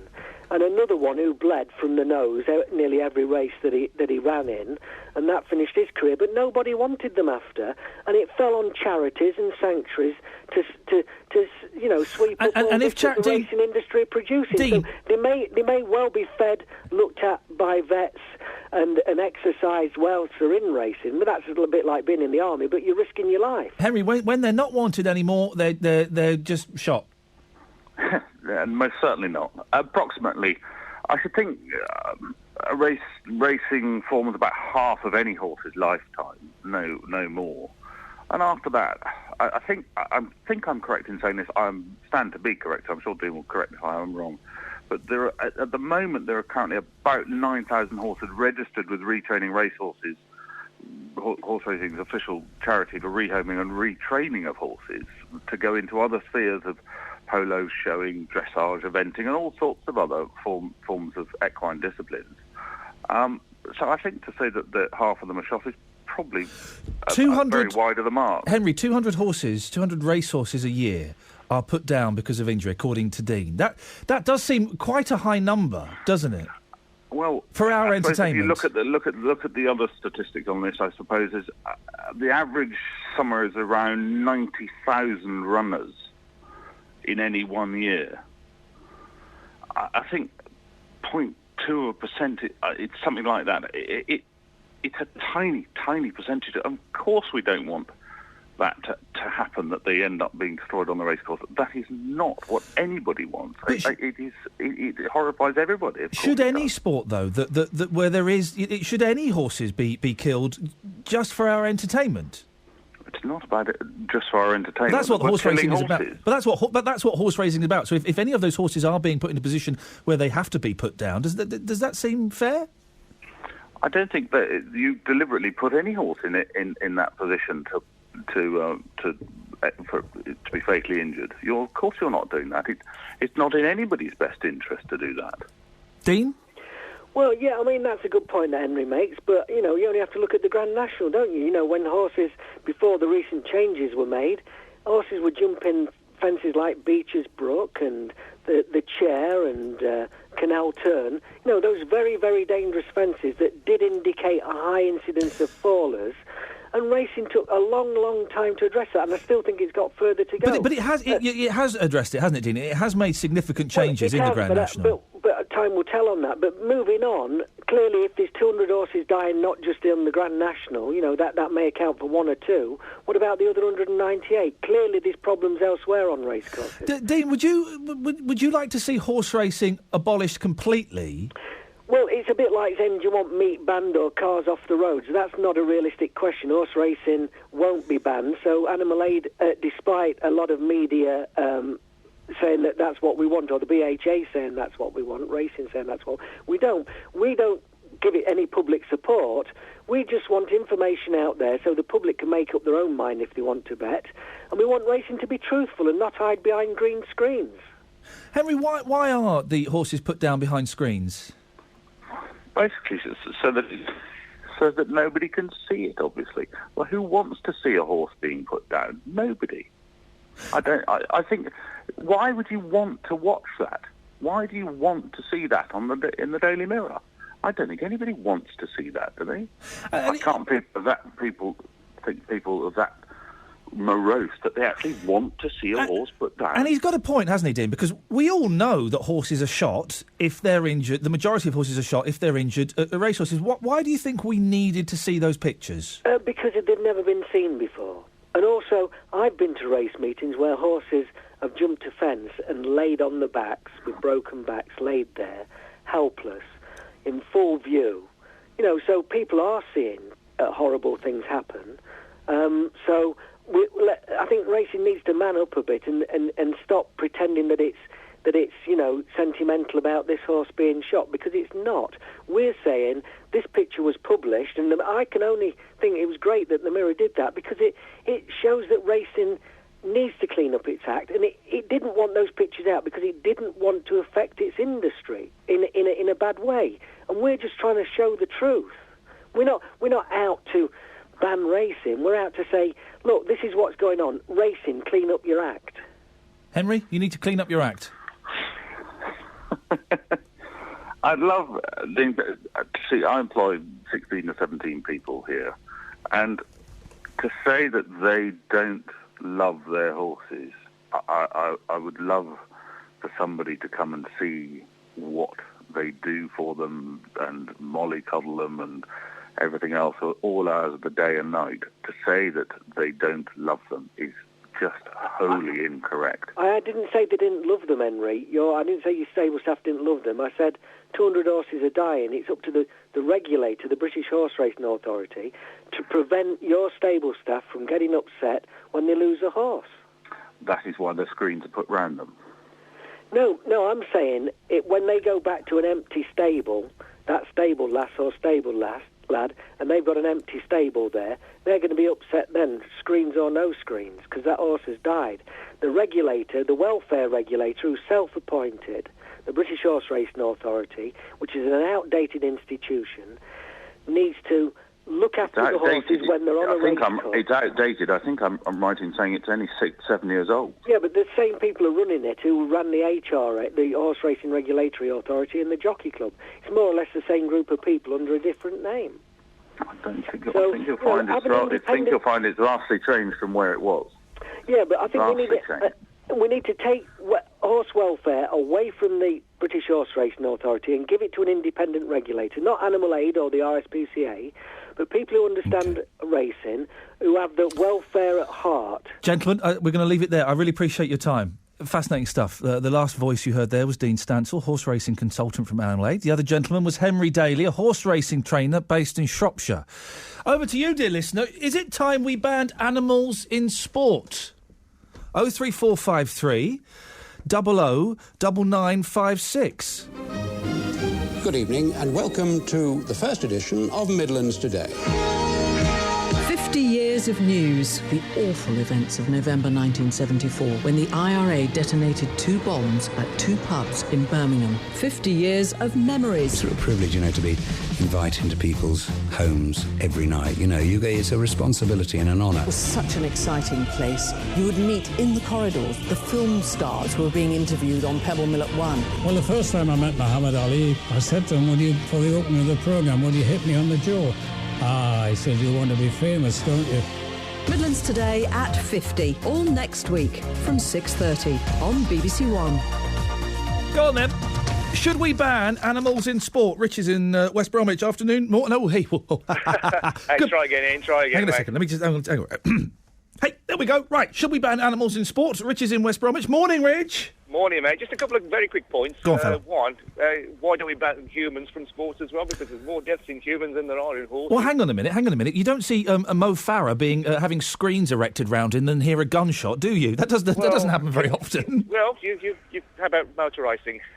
Well, when was the... What happened to a couple of the drivers? And you see the guy and they get close up. So the guys who turned the corner, they've hit the fence, died because the helmets hit something or something hit the helmet. Doesn't happen very... When was the last time someone was killed in motor racing?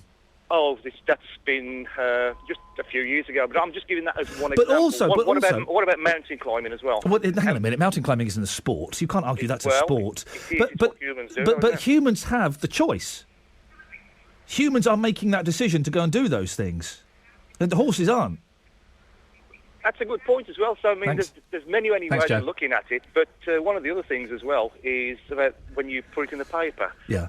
One of the nice things about the country and the bad thing about the country, we do have freedom of speech and freedom of press. Yeah. But the thing is, I mean, I don't see the rights and wrongs of actually printing something like that in the same way as I don't see the rights and wrongs if someone has an abortion. It goes on in the same way as horses get killed, but you wouldn't necessarily put a picture on the front page, would you? I'm trying... Hang on a second. You've done something, and I'm trying to work out... You've compared a horse race being shot to someone having an abortion. What I'm saying is that it's like anything. There are choices and there are people that don't have choices.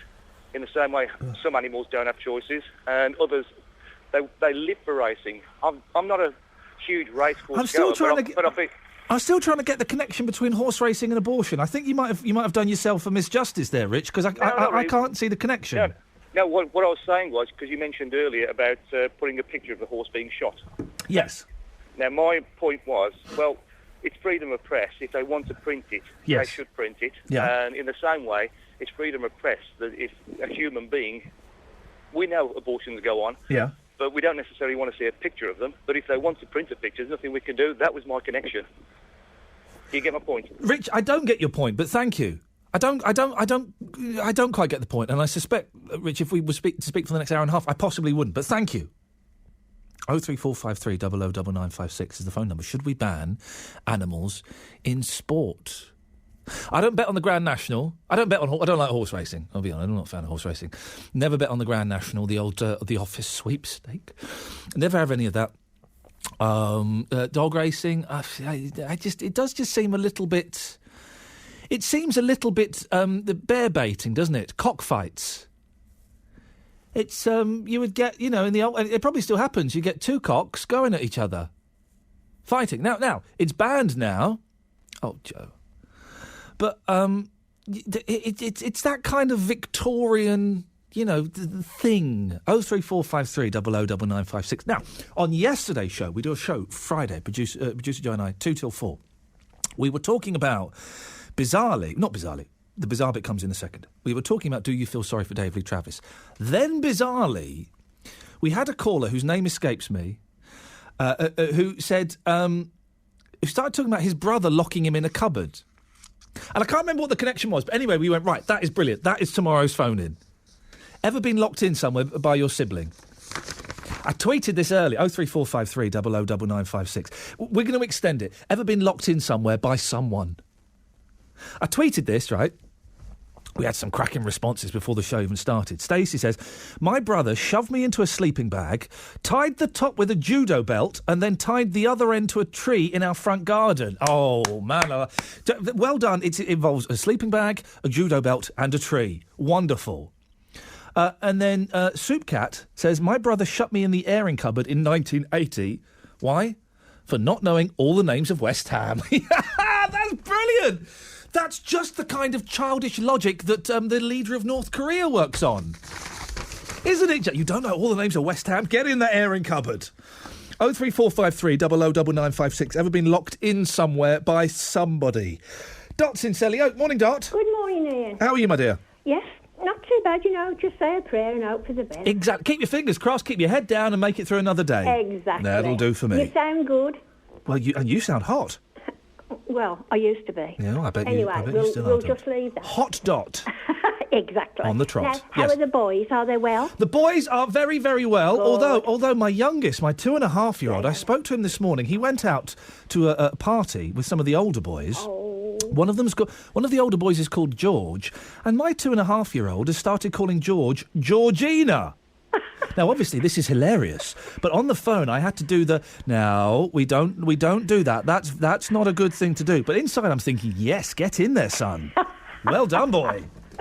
It's funny, isn't it? When you tell your kids off, you're quite often telling them off for stuff, but trying not to laugh at the same time. Exactly, yes. You have to sort of, reach the point when you think, I think it's funny, but, Yeah, you've got to be the boys at the moment, they do this thing. If they want to be naughty, is they'll turn away from me and wiggle their bottoms in my face. And go, aha, stinky bottom. Now, I think it's hilarious. To me, that's high comedy. But as a dad, boys, stop that now. I know. Very rude. It's a very fine line, isn't it? Between, correcting them and thinking thinking they're brilliant.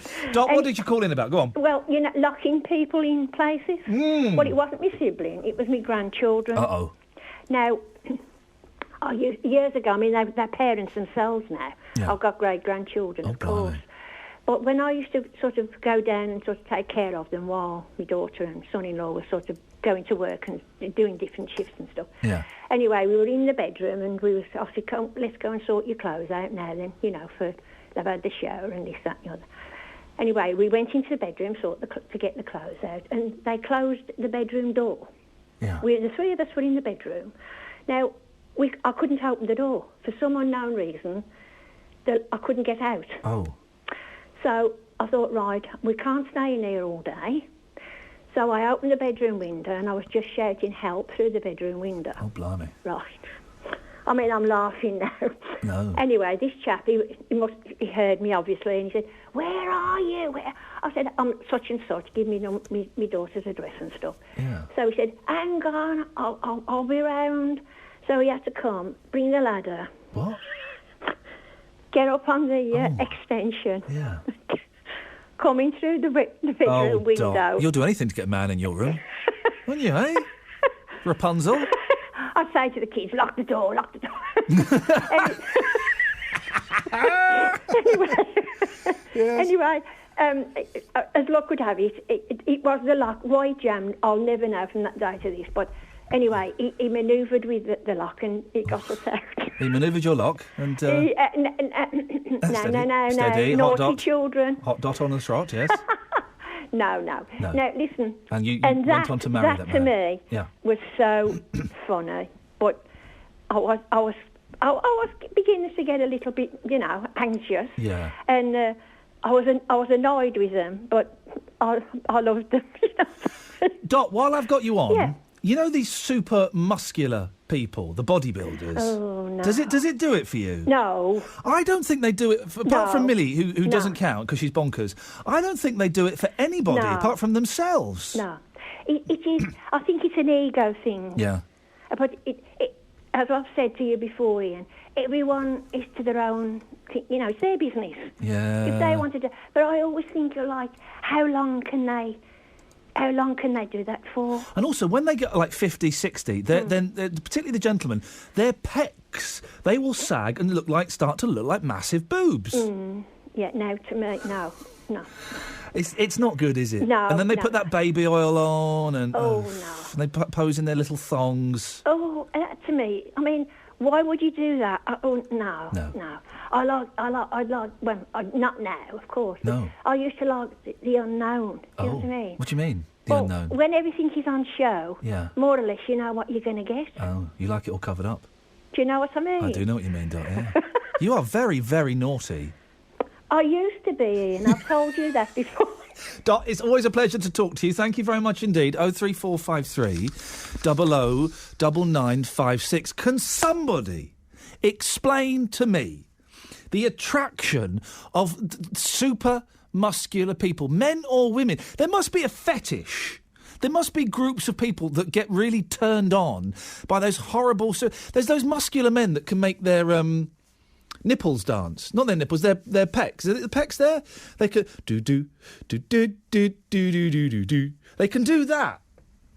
You just think the amount of work, and listen, I need to lose a little bit of weight. I need to get a little bit fitter. But the amount of work they put in to making their bodies look like that, at the expense of everything else, the expense of any other indulgence, it just seems arrogant, egotistical. It does, doesn't it? It's vanity. It's vanity, pure as simple. Can anybody please tell me why anybody would do that to themselves? And if you find it sexy, 03453 00 9956 is the phone number. Ranjit's in Albury. Ranjit. Hiya, mate. You all right? Yeah, good. I'm good, Ranjit. Okay. No, you often Ranjit. No, you often accuse me of doing a hit and run with you, and I don't give you enough time. So you've got as much time as you want. Away you go. I want to talk a little bit about everything today. Okay, you've got as much time as you want, Ranjit. So off you go. First of all, well done, Millie. She really bounced. Sorry, Ranjit. I forgot. We've got to do the travel. Here's the travel now with Liz. Thank you very much, Ian. As you make your way onto the A5, you'll find there's still problems closed in both directions between Mansetta and the Fenny Drayton turn. Now, this is an accident investigation work continues into the incident which happened earlier on this morning. Certainly causing heavy traffic in the area, affecting your journey between Atherstone and Hinckley. The A448 around Mustow Green is still shut both ways. An accident there, closing the road between Stourbridge Road and Fox Lane at the Chaddesley Corbett turn. The accident happened near to Red Cross House, and that's affecting your journey between Kidderminster and Bromsgrove. The closure has been extended to help with diverting traffic in the area. In the Tyseley area, Birmingham, Reddings Lane is shut both ways. A building which caught fire, closed between the A41 Warwick Road and the Spring Road turning. You'll find it's looking quite congested around Tipton at the moment on the A461, approaching Great Bridge roundabout, the junction with New Road. Just seems to be volume of traffic traffic around there. Busy into Birmingham as you head through Selly Oak on the A38 Bristol Road, heading towards Edgbaston. Your matchday travel sees the Villa fans heading off to Chelsea for this afternoon's game. No reported delays on the M40 as you head south towards the M25. That also seems to be looking okay for the moment, and the M4 likewise. If you can update us, call BBC WM 95.6 travel 08453 002288. The voice of Birmingham in the Black Country. BBC WM 95.6. Well, Ranjit, thanks for calling.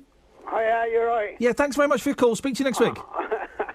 She battered you around the ring today, proper. Who was that, sorry? Millie, she give you a real good beating. I have no idea what Millie was talking about. If that counts as... If speaking nonsense counts as battering me around the ring, then she beat me. But I didn't have a clue what she was banging on about. Oh, that's what happens. You try to confuse other people, she confused you. Yeah, by just putting random words together. She was confused. She's doing what you normally do to her. What was her point, Ranjit? I don't know. Exactly. Okay. Listen. Go on, fella. I want to say something. I listened to your show yesterday. Yeah. And I didn't want to hog the airways because I was on yesterday morning. That's unusual, yeah. Okay.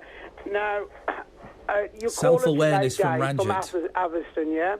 I have a lot of time normally for him. You did call in, didn't you, yesterday, Ranjit? We just didn't let you on the air. No, I didn't call you. Are you sure? I'm sure I saw your name flash up on the screen yesterday. No. And I'm sure I saw producer Jo holding her head in her hands going, oh gosh, not again. No, you're having premonitions about your beatings you get on Saturday morning. Oh, okay. Yes, okay. Well, give me a beating, Ranj. Dave, yeah? I'm not a fan of David Cameron at all. Yeah, do you feel sorry for him? No, he's in a job. We all have stressful days. He's having a stressful couple of months, right? So that's it. That's part of his job. Yeah.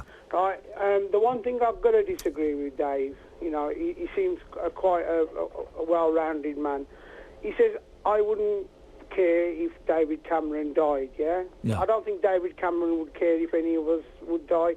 He shouldn't. Everyone's going to die one day, yeah? What? So when he said, I wouldn't really care if David Cameron lost his life, yeah? Yes. I don't think David Cameron would care if Dave lost his life or I lost my life or, He doesn't know who you are, Ranj. He doesn't know who we are, yeah, but no, what I'm saying is one shouldn't look at somebody's death as a triumph for us. Well, but I don't think Dave was looking at Cameron's death as a triumph. He sounded... I asked him if he'd be dancing around his grave whistling, and he said no. He said no. So he said, yeah. Okay, and the other thing that a couple of your callers have mentioned today and yesterday... Yes. Unfortunately, the media, right, recently has been very Islamophobic, yeah? When? All through the last 3 or 4 years, yeah? But for example? Okay... Now it's recently, right, a lot of the Muslims have turned and says this Islamic State, right, is not in our name. Yeah. All they are is like pirates, right, who are hijacking a country for the oil fields. And when have the press and the media been Islamophobic around this? Not just around this, generally. Give me an example, mate. Give you a specific example. Yes, I do. Yes.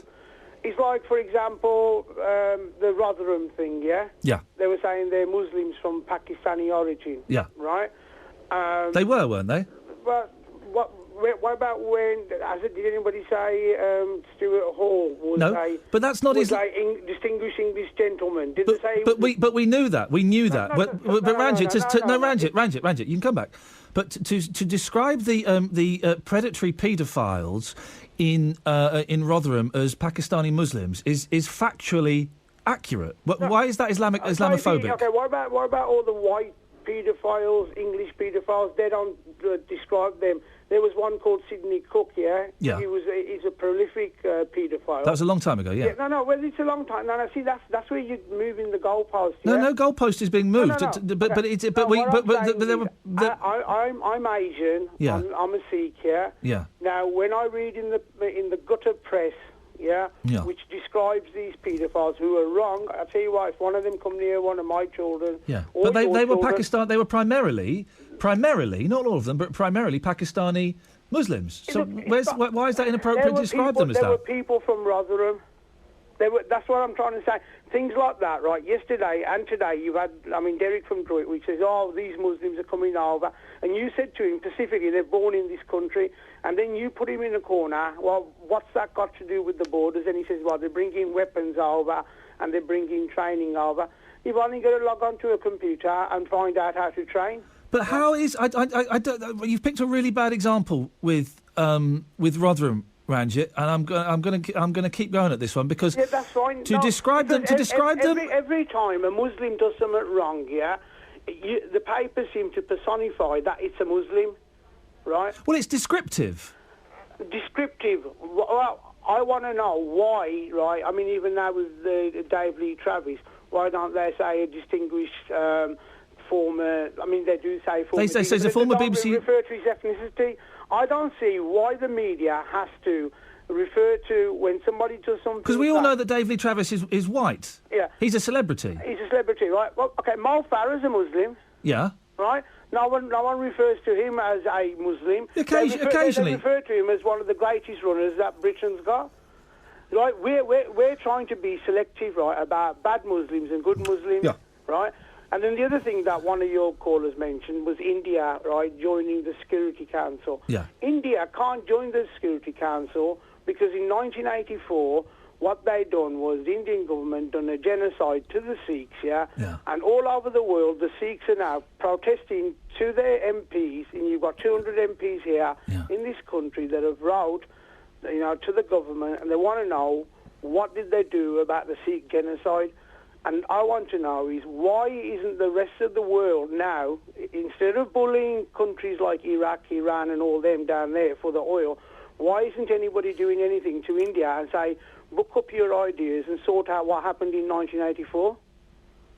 See, nobody does nothing about that. Nobody wants to go into North Korea because he'll bomb us. No, no one wants to go into North Korea because China will bomb us. Well, hang on then. So when the big boys come out to play, we want to run and with our tails... When there's a hint of China coming out to play, then yes, of course we do. So what would happen now, right? Because if we weren't afraid of China, we'd be in there trying to sort out their human rights problems. There's bad human rights in India, there's bad human rights in Africa, right, in Zimbabwe. Why isn't anybody going into Zimbabwe? Where about all those Christians that are being killed in Central Africa? Ranjit, with the greatest of respect, you're really wobbling today. You're I'm not wobbling because you said... Hang on a minute. You've gone from the Pakistani Muslims who abused children in Rotherham to talking about invading Zimbabwe, Ranjit. But you said, right, that your show is an open canvas for people to talk about whatever. No, it is, but I like those canvases to at least try and follow some kind of linear thought. Ranjit, I'm going to move on. I'm going to give you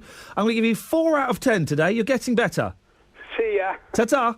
03453 009956. Now, it's a question we've been asking about earlier on. I don't think Millie quite understood it.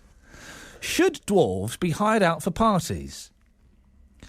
There is an agency that hires out dwarves for stag nights, hen nights and parties. Well, Millie disagreed. Millie thought they might be being hired to have a conversation with about the issues that they're facing. They're not, are they? They're going to be hired out to have a laugh at them. Is that right? That makes me feel very, very uncomfortable. Is it the same as hiring out a fat person or a lesbian in a wheelchair? You know, you're hiring out someone that is significantly different and pointing. 03453 009956. Joined now by Kirana Stammel, who has dwarfism and is an actress currently performing at the National Theatre in London. Good morning, Kirana.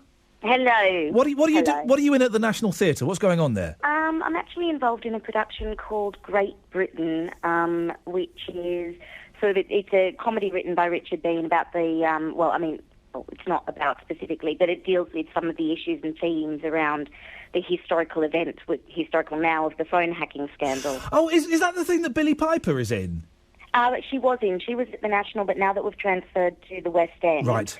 It's now Lucy Punch who's in the lead. We debuted last night. That's why I've got very sort of husky, dulcet tones this morning because I was having the press night party. How did it? Oh, blimey! Well, well done for answering the phone this morning. How did it go last night? Was it all right? Oh, amazing! It was phenomenal. It was my first ever West End debut. Opening night, massive party, great show. It was literally fabulous, darling. I would never have said that before last fabulous, night. Darling. But it was fabulous. Well, I'm glad it went well. What do you think about this thing about hiring out dwarves for parties? Look, as a young woman growing up with dwarfism, the representations I saw in the media had a huge impact on my sense of self. And, I used to... see a lot of that, which is really overrepresented in the media. I mean, most people with dwarfism actually have normal jobs. Yeah. Very few of us work in the entertainment industry. But I think what sort of happens with it is, we focus on these negative representations, which do have a negative impact. I mean, there's a reason, historically dwarves has been used in that sort of sense of ridicule and that kind of sense of being made fun at throughout history. But so have other minority groups. But there's a reason we're not bringing back the minstrel show. Do you know what I mean? Yeah. I don't think it is okay to kind of target one specific group. People would be outraged if it was people with cerebral palsy offering their services to be handcuffed to a stag. But dwarfism is somehow seen as different. Yet it is a disability. It's an impairment, and there is a real social stigma attached to it. I personally would never tell an individual what they can and can't do. I'd like to think that I'd step in if there was physical and, kind of, a deeper emotional and psychological risk. But I ultimately believe in the right of the individual to do what they want. I think that it's sad that we live in a society that still bullies and makes fun of people based on their appearance. It does feel like the Victorian freak show kind of thing. Hey guys, And, let's get somebody who's really different. Sorry? It's that kind of, hey guys, what should we do to make Steve Stagg really... I know, let's get a dwarf. That'll be fun, won't it? And I can't get my head around that mentality. And that's ultimately, the defining feature and why they're hiring this person. I like to think that with the work that I do, it's much more about the holistic human experience. You know what I mean? Like I play... I want to play the people that you would see in real life. And that the lawyer that I play in Great Britain, I could be a lawyer in real life. And I feel that audiences kind of, subconsciously take that away. And that's where I think, in terms of representation in the media of all disabilities, it's crucial. And especially, actually, in a climate of austerity where, benefits and support for disabled people are being cut. And I think it's really imperative that you see us in artistic and creative and in the entertainment industry playing people and participating in society, on an equal footing, not you look like hilarious and freakish. Because I have to tell you, people point and laugh at me for free on the street constantly. Do they? Oh my gosh, the ridicule that somebody with a physical difference, whether it be a facial disfigurement, a woman who's overweight, me who's a metre tall, what I cop on the street, it's like if you and I hung out, you would be shocked.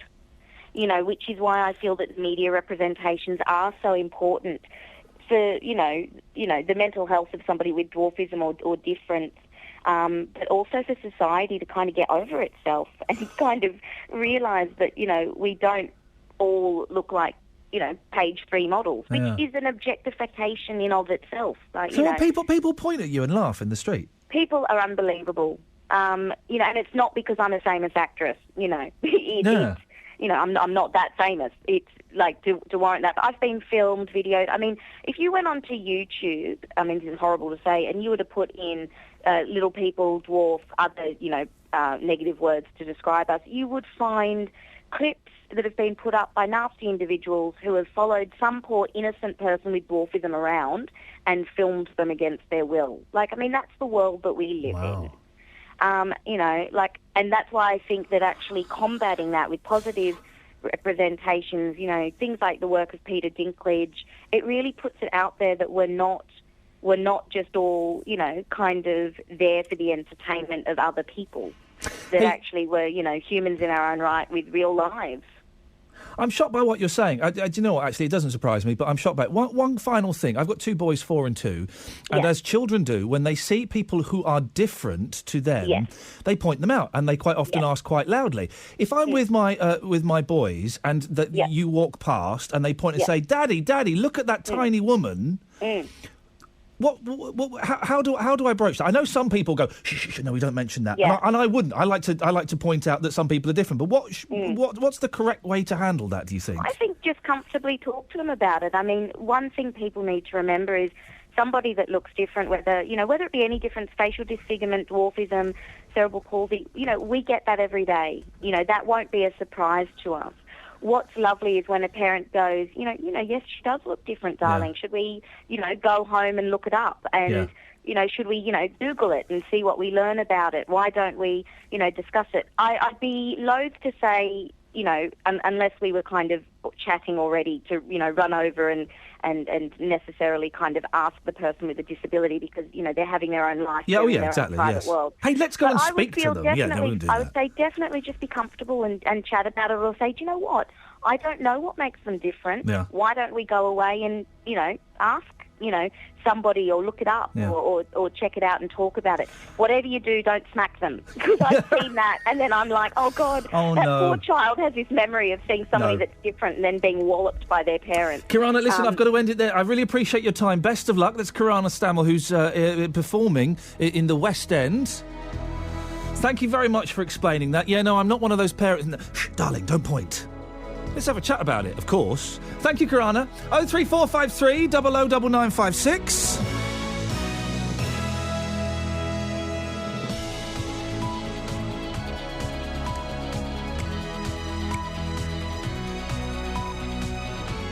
The voice of Birmingham and the Black Country. BBC WM 95.6. It's 11 o'clock. More of your calls coming up after the news with Nicole Pullman. RAF Tornado warplanes stationed in Cyprus are awaiting orders to join airstrikes against ISIS in Iraq. Yesterday, MPs voted overwhelmingly in favour of military action against Islamic State fighters. At a news conference, the US Defence Secretary Chuck Hagel welcomed the decision by Britain and now Denmark and Belgium to join the military campaign against the jihadists. With our Arab partners, we've conducted 43 airstrikes in Syria. Combined with our ongoing efforts in Iraq, these strikes will continue to deny ISIL freedom of movement and challenge its ability to plan, direct, and sustain its operations. A Warsaw man wanted on a drug smuggling charge is to appear in court in Spain to face extradition charges. 53-year-old Robert Knight was found in Safi's sports bar in Calpe near Benidorm after 6 years on the wanted list. Police have been looking for him since 2008 after 6 kilos of cocaine were seized at Heathrow Airport. 5 men were later jailed, but officers couldn't find Robert Knight. He's due to appear at the Spanish National Court in Madrid tomorrow. Vauxhall has warned the owners of around 3,000 cars not to drive them because there's a problem with the steering. People with a Corsa or an Adam registered since May 2014 are being advised to contact Vauxhall to get them checked out. Dennis Chick is a spokesman for the company. The potential is for the steering column, this part in the column, to fail, and that means you lose your steering. In the extreme, the potential is for an accident to happen. Yes, if the steering column failed when you were driving, you could have an accident. But we have no knowledge of any vehicle out in the field that's had a problem which has caused any injury or issue for the customer. Football, Paul Lambert knows his Aston Villa team will need their wits about them this afternoon as they travel to the Premier League leaders, Chelsea. It's our main game here on BBC WM 95.6, the station for commentary this season, with kick-off at 3 o'clock. Lambert is a big admirer of Chelsea's expensive summer signing, Diego Costa. He's done it everywhere he's been at the games that he's played, so it doesn't matter if you're young or experienced, he seems to be really on top of his game at the minute. But as I said before, the level of money that they bought him for and the player he is, young player or not experienced, he's done a few, that's for sure. The weather dry, warm and sunny today with a top temperature of 19 Celsius, 66 Fahrenheit. A mainly dry evening and night to come with light winds and a minimum temperature of 7 Celsius, 45 Fahrenheit. BBC WM 95.6 News. There's more online at bbc.co.uk/WM. The Voice. The Voice. The Voice. The Voice of Birmingham and the Black Country. You should take in other religions and treat them as you would want to be treated yourself. We are even more intelligent. They treated me with the utmost respect. Iain Lee, Saturdays 9 till 12. BBC WM 95.6. Morning, this is Iain Lee, BBC WM 95.6, here every Friday between 2 and 4, and every Saturday between 9 and 12 before Daz Hale comes on to talk about, oh yeah, football. Busy show this morning. Should we have a little recap? Yes. We've asked this morning, should Britain step down from playing with the big boys and say, do you know what, guys? We haven't got the money or the inclination to be part of the world's police force. We've had fun the last few hundred years, but we're dismantling our army. Do you feel sorry for David Cameron? What have you been locked in? We've already heard from Hot Dot, who was on the trot and got locked in a lot. Oh, I'm a poet and I never realised. Should animals be banned from sport? And seriously, can you see the appeal of hiring a dwarf to be at your stag night? 03453 009956. Have your say. Across the West Midlands, call 03453 009956. BBC WM 95.6. And there's this weird story as well in the... oh, look, on page 19 of the Mirror. We'll get to the Muscle Boy in a second. Frozen's Elsa, top of Christmas toy hot lists. Toy stores... I'll tell you why this is pertinent and actually very sad. I mean, sad in the truest sense of the word in a minute. Toy stores signalled a stampede for a doll from hit Disney film Frozen. Let it go, let it go. By naming it yesterday as their hottest Christmas present. The $34.99 Snow Glow Elsa, which sings the song Let It Go, Let It Go, and has a light-up necklace, was put top of a predicted bestseller list. Toys R Us said, as always, movies have had a major influence on the list, with Disney's Frozen being simply outstanding. It's a brilliant film. Frozen is like a proper classic Disney film. It's got really good songs, it looks amazing, and it's funny. My youngest is 2.5. Every time I go home from work, Daddy, Anna's coming today. Anna's the other princess. Anna, thank you. Anna's coming today. Anna's coming today. I'm going to marry her. Okay, look at my wife. She kind of looks a bit sheepish. I don't think she's coming today. Is she coming tomorrow? And it turns out he's written a letter, with my wife's help, asking Anna to marry him. And my wife hasn't even posted it. I know where this letter is. It's in our house. If he finds it, he's going to be devastated. And she's somehow, obviously, to shut him up, said, yes, well, Anna's going to come one day and marry you. I said, every day I have to break... No, I don't think Anna's coming today, darling. Is Anna coming today, Daddy? No, not today. Isn't that the saddest thing? Oh, man alive. Anyway, it's a good film. Go and watch it, but don't tell your children that Anna is going to come and marry him. No, the other story on here is this 9-year-old boy. I don't like the F word, but I'm going to use it. He is freaky. Here's one little lad kids won't want to pick a fight with in the playground. 9-year-old Giuliano Stroh has muscled in on the world of bodybuilding to become the planet's strongest boy. Well, here's the thing. Bodybuilders aren't that strong, are they? I don't think they're that strong. They're just muscular. Doesn't necessarily guarantee strength, does it? 03453 009956. The incredible bulk... He's 9 years old. Shows off his abs, pecs and biceps in a snap. He's also posted videos of himself performing astonishing 90-degree push-ups where he balances on his hands and goes from a vertical position to horizontal. Now, that's just weird, isn't it? A 9-year-old lad doing that. That's a little bit weird. That makes me very, very uncomfortable. 03453 009956. And can anybody see the attraction in being a bodybuilder? Well, one person who I'm sure can is Dave Benham, who is a competitive bodybuilder in Tamworth. Morning, Dave.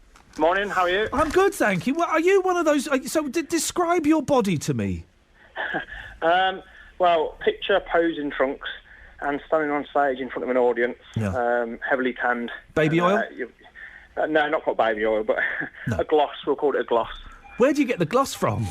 To be honest with you, there's companies out there who actually are there on the day of the show who provide all your tanning and wow. and do it all for you. So you're very buff and muscular, and you look well defined. Yeah, I'd hope so. Oh, Dave, we've lost Dave, Bernie. We've lost Dave. We'll get Dave back. The point I'm trying to get to is I don't understand why people put so much effort into this. And are there any women, or indeed men, who find this look sexy, who find it attractive, because you do get muscular bodybuilding women as well. 03453 00 9956. Dave's back. Dave, I don't know what happened there. No. We got you back. So, and you enter competitions, do you? That's correct, yeah. I compete through a UK federation. Yeah. And, yeah, there's competitions all over the country. And what do you have to do in these competitions? You just stand there in Speedos and pose? Yeah, it's all about presenting yourself. I mean, you're training hard all year round and dieting specifically for a show. Yeah. And then, you've got to present your best possible physique to the judges and the audience. It's packed out crowds, these things. How many people go and watch these things? I'm not sure on exact numbers. It depends on the venue, but I mean, probably at least for 400 or 500 people. So it's a big deal then, yeah. Oh, massive, absolutely massive industry, and to be honest, the bodybuilding industry is in a little bit of a boom at the moment. Why is that? Great. Is there a reason for that? I'd probably say, if I'm being completely honest, it's vanity. Right. Not ego, but vanity. I mean, sort of 10 years ago, young lads probably spend most of their money on going to the park and buying some cider and going to the football with their mates. But this day and age, they'll spend their money on supplements, on gym memberships, on gym clothing, on going to watch shows, trying to look their best, really, which is great because at the end of the day, it's associated with health and fitness. And do you think, because we've so far we've only had one caller, Millie, who I'll be honest is bonkers. She thinks that that bodybuilders are hot. She is hot for them, but we've had a few people saying they think it looks horrible. Yeah, I mean it's each their own, isn't it? Yeah. Really, I mean, there's a very attractive thing about sort of a bodybuilder and somebody who looks after himself, which is basically self-respect. They've got a great deal of self-respect, and they've also got a great deal of discipline and dedication. Yeah. And that's an attractive trait in anything, whether it's male or female. What do you have to eat? What's your diet like? It depends on if I'm doing a show. Usually I diet for sort of anywhere between 12 and 14 weeks prior to the show. Blimey. And pretty much all 12 or 14 weeks would consist on lean meats, so fish, chicken, steak, that kind of thing. A lot of eggs, protein shakes, and then my carbohydrates, my energy would come from sort of potato, rice. It's fairly bland if I'm honest, and it's the one part of bodybuilding which most people fail at. Yeah. It sounds like... are you at the gym every day? Yeah, I own a gym, so yeah. Oh, I see. Oh, I was about to say, how do you fit that in with work? Well, it is your work to go there. Yeah. And are you, Dave, are you strong? Are these like proper muscles that you could look after yourself, or is it all a bit of show? No, I mean, to be honest, I've actually competed strongman myself last year. So I'm fairly strong. I'm probably not as strong as I was last year because it's a different kind of approach to training. Yeah. Bodybuilding to strongman, but a bodybuilder would be much stronger than Joe Average on the street who doesn't lift weights. Are you? However, go on. They don't need to be. No. Bodybuilders aren't. They're not looking for strength. They're looking for size and for muscle definition. They don't actually need to be strong. Really, that's not their goal. Are you one of those fitness bores? Because some of the keep fit people, they're so dull, Dave. They just bang on about it all the time. Yeah, I'm probably one of them. I mean, it's an obsession. It's your life, basically. It's your life. Yeah. It's a 24/7 hobby. There's not many other sports out there where you live and breathe 24/7.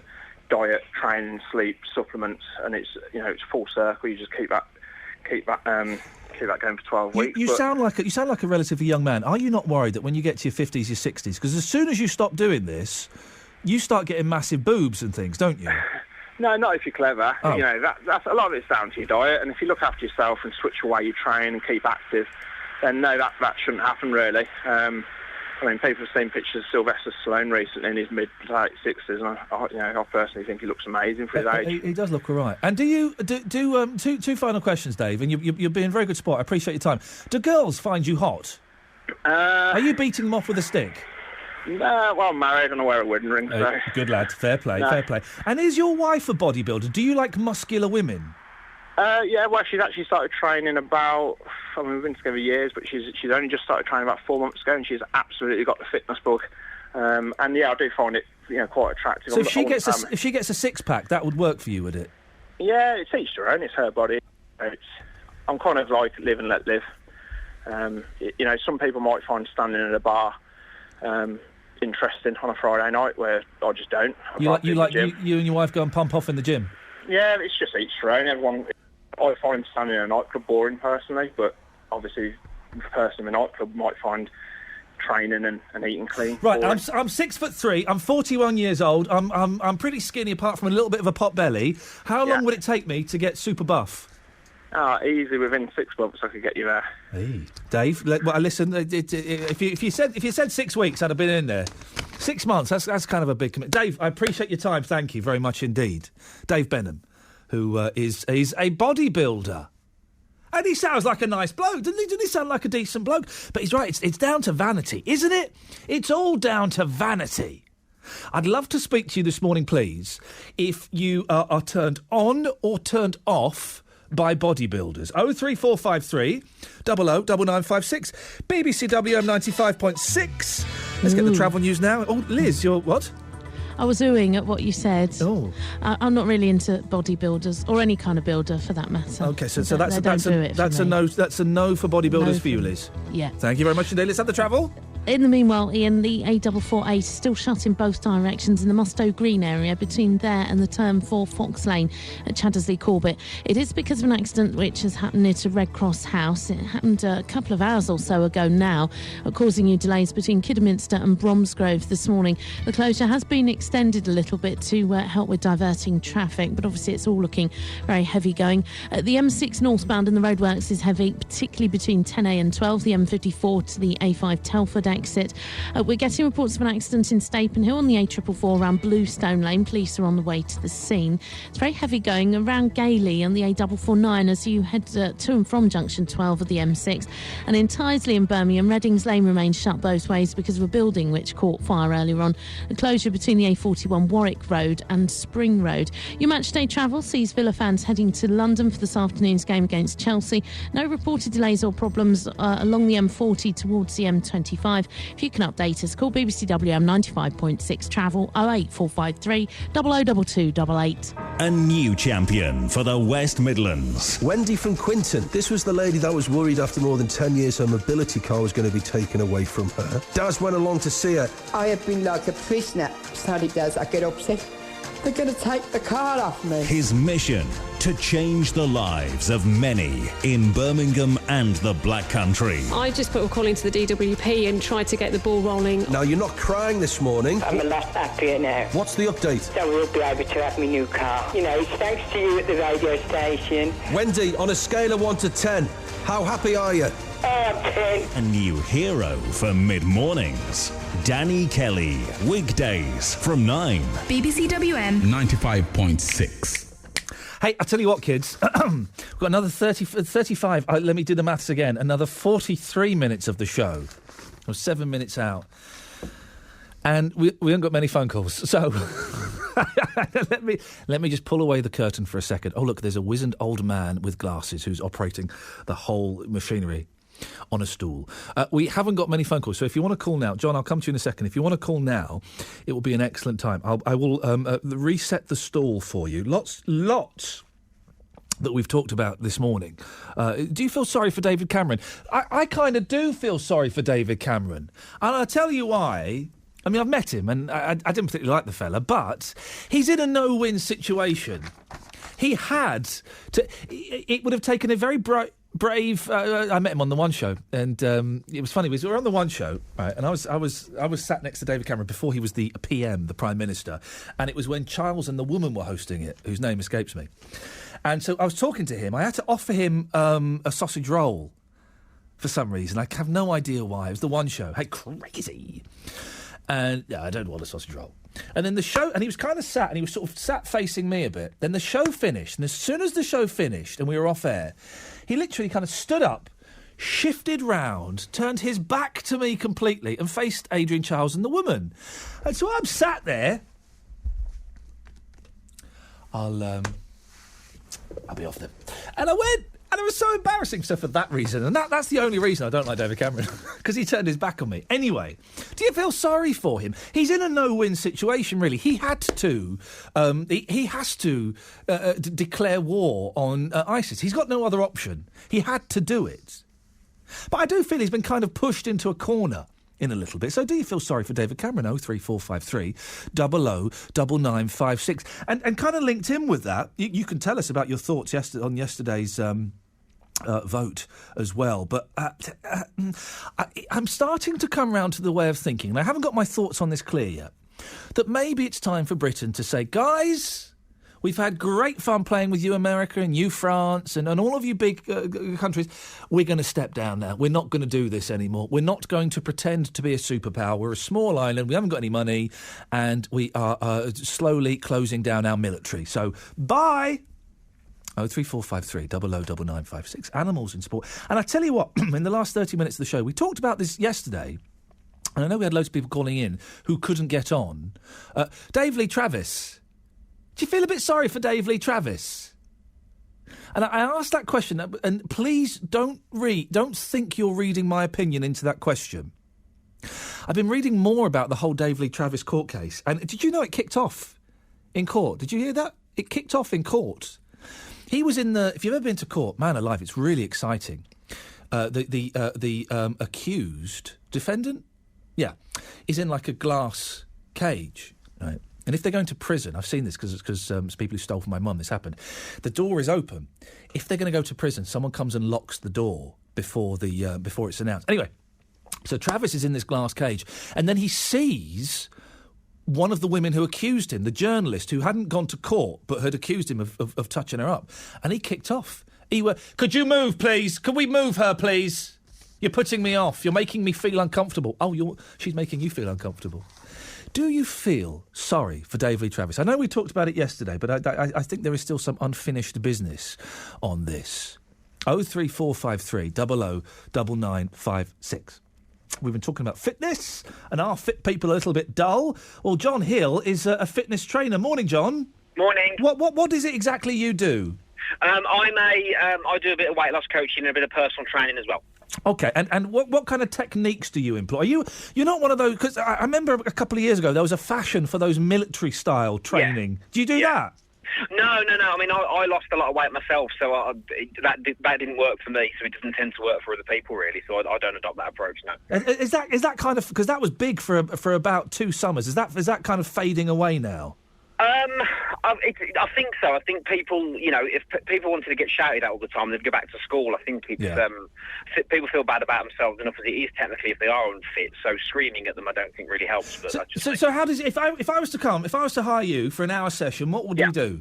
Get results, really. It's basically I'd ask you what you want to do, and then we'd do that. I mean, it's not about me. It's about you. So it's about I want to lose a little bit of my tum. Yeah. And I want to get slightly muscular arms, but nothing freakish. Okay. So we'd look at your habits first, look at your diet second, and then we'd design an exercise program linked to your specific needs. The problem is it's going to be hard work, whatever way you look at it. Yeah, I mean, I've lost 4.5 stone. Anyone who says it's easy is lying. It's not easy. It can be quite simple, but it's never easy. Yeah, fitness. I realise I'm going to say this to you, and you're a fitness person. Hopefully, you'll take it in the way it's intended. Fitness people can be a little bit dull, can't they? Yeah. They can be a little bit boring. Yes. I mean, I don't like that whole, spandex obsessed thing, because I think it doesn't project well to the public, and I think if we're trying to help people, they don't like that. And I think I can do what I do, it's great, but that's not what everybody else can do, and I've earned this right, so why should I push it on other people? And you see, I haven't been to a gym for a long time, but I used to go. I used to go every once in a while, and you would see the same people in there, and they'd obviously been there all day, drinking their protein shakes and their energy drinks. Yeah. And it just seems a little bit sad, I think. I read something the other day about women prefer men who don't train because if they devote their life, because people who devote... For me, if you're devoting your life to the gym and you're not a bodybuilder, you're doing something wrong. Yeah. Honestly, I'm in and out 35 minutes. I wouldn't want to be spending all day in the gym because they're not very nice places. I want to get in, get out, and then live my life and use the exercise to help me live my life rather than the other way around. Do you know what? Do you know what? Because I used to have a personal trainer at the gym, and he was good. Bloke called Luke. He was nuts. He used to do like loads of martial arts. He was as tough as nails, and he was brilliant because he knew what my limits were, and he would just push me a little bit over those limits. I'm kind of thinking I might get in with a personal trainer job. What should I look for in a personal trainer? It's someone you can get on with, really, and someone that listens, I suppose. I think the key to it all with personal training is, look, your goals are your goals. We make the mistakes when we try and push you to what we think you should do rather than what you want to do. It's like, look, what do you want to do? Right, can we do that? And it's being honest and saying, yeah, we can do that. If we can, let's do it. If it's unrealistic, let's not do it and try and be silly. It's just about listening to your client, listening to what they want, and helping them achieve that in a way that they feel is manageable. Do you ever get someone turn up, John, and you go, oh my God, flipping heck, I can't work with that? No, not physically. No, you don't, because that's not fair. You don't say it out loud, but inside you're going, oh my God. You can tell if people don't want to do it, but they think because they're paying somebody else, that's the magic pill, and it's not. Yeah. Because if I trained you once a week, you've got 167 hours left to ruin it. Yeah, boy, oh boy, I would ruin it, John. Yeah.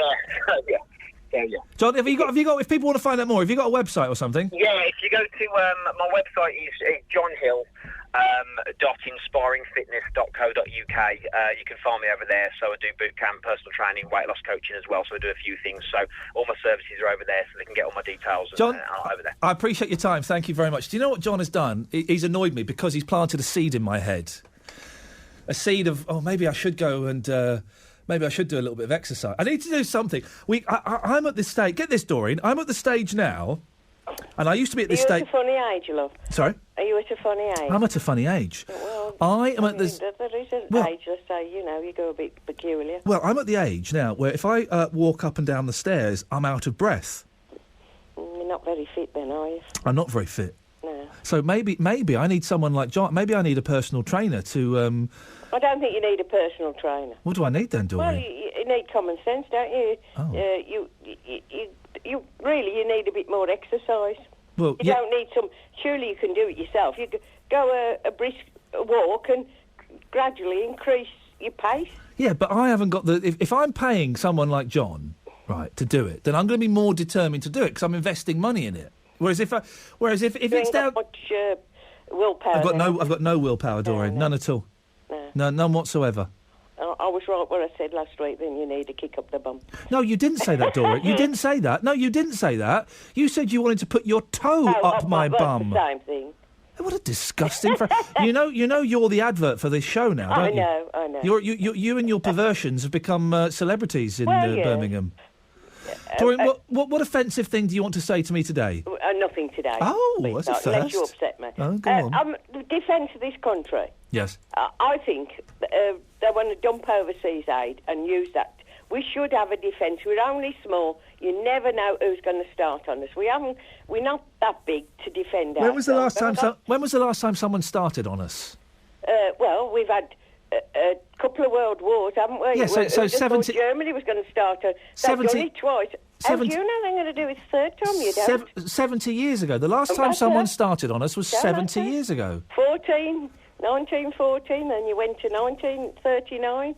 You know, you never know. You never know who's going to turn on us. But no and another thing, can I just say? No, hang on. The man that said about Cameron about... Well, he didn't say wish he was dead, but something similar. He said he wouldn't be... Oh, God, I've heard him before. Yeah. It doesn't matter. Anybody that's not the Labour Party, you can't give them a good name. Yeah. Now, everybody ain't bad in the Conservatives, nor in Liberals or any other one. Right. You'll always get bad apples. What about the man in the Labour Party that give the pensioners 50 pence, right? Gordon Brown, that was. Yeah. You know, and if it wasn't Hello? for Maggie Thatcher, we'd have been in the Euro. Yeah. Is this on? You know, she did bad things, but she did some good for the country. You know, probably Mr Cameron. Is my microphone on? He might do some bad things. Can anybody hear me? Everybody ain't perfect. Hello? Simon, can you hear me? The other lot... Simon? Country to its knees, spends all Hello? the money. Can you hear me, Simon? Yeah, I can hear you. Yeah, because Doreen, can you hear me? Yes. I just wondered why you wouldn't button it for a minute. No, well, I thought I'd get in first before you started. Yeah, I know, but you're allowed to take a breath and let me have. No, well, I'm not today. See, I've got better breath than you. You got better what than me? You got better what than me? You just said your breath isn't no good, so I thought I'd give you a I thought you said you got better breasts than me. I thought, Might blimey. have as well. I don't know if you have these days, Doreen, judging by the way I'm going. Doreen, thank you very much. Okay, sweetheart. Ta-ta, my dear. Speak to you later on. Good morning, Simon. Hello, yeah, I just wanted to talk You about... sound your usual jolly self. Yeah, the war in Iraq and Syria. What are you doing for the rest of the day, Simon? You having a busy day? Not particularly, no. You're not doing anything nice and exciting? Party? Going to a party?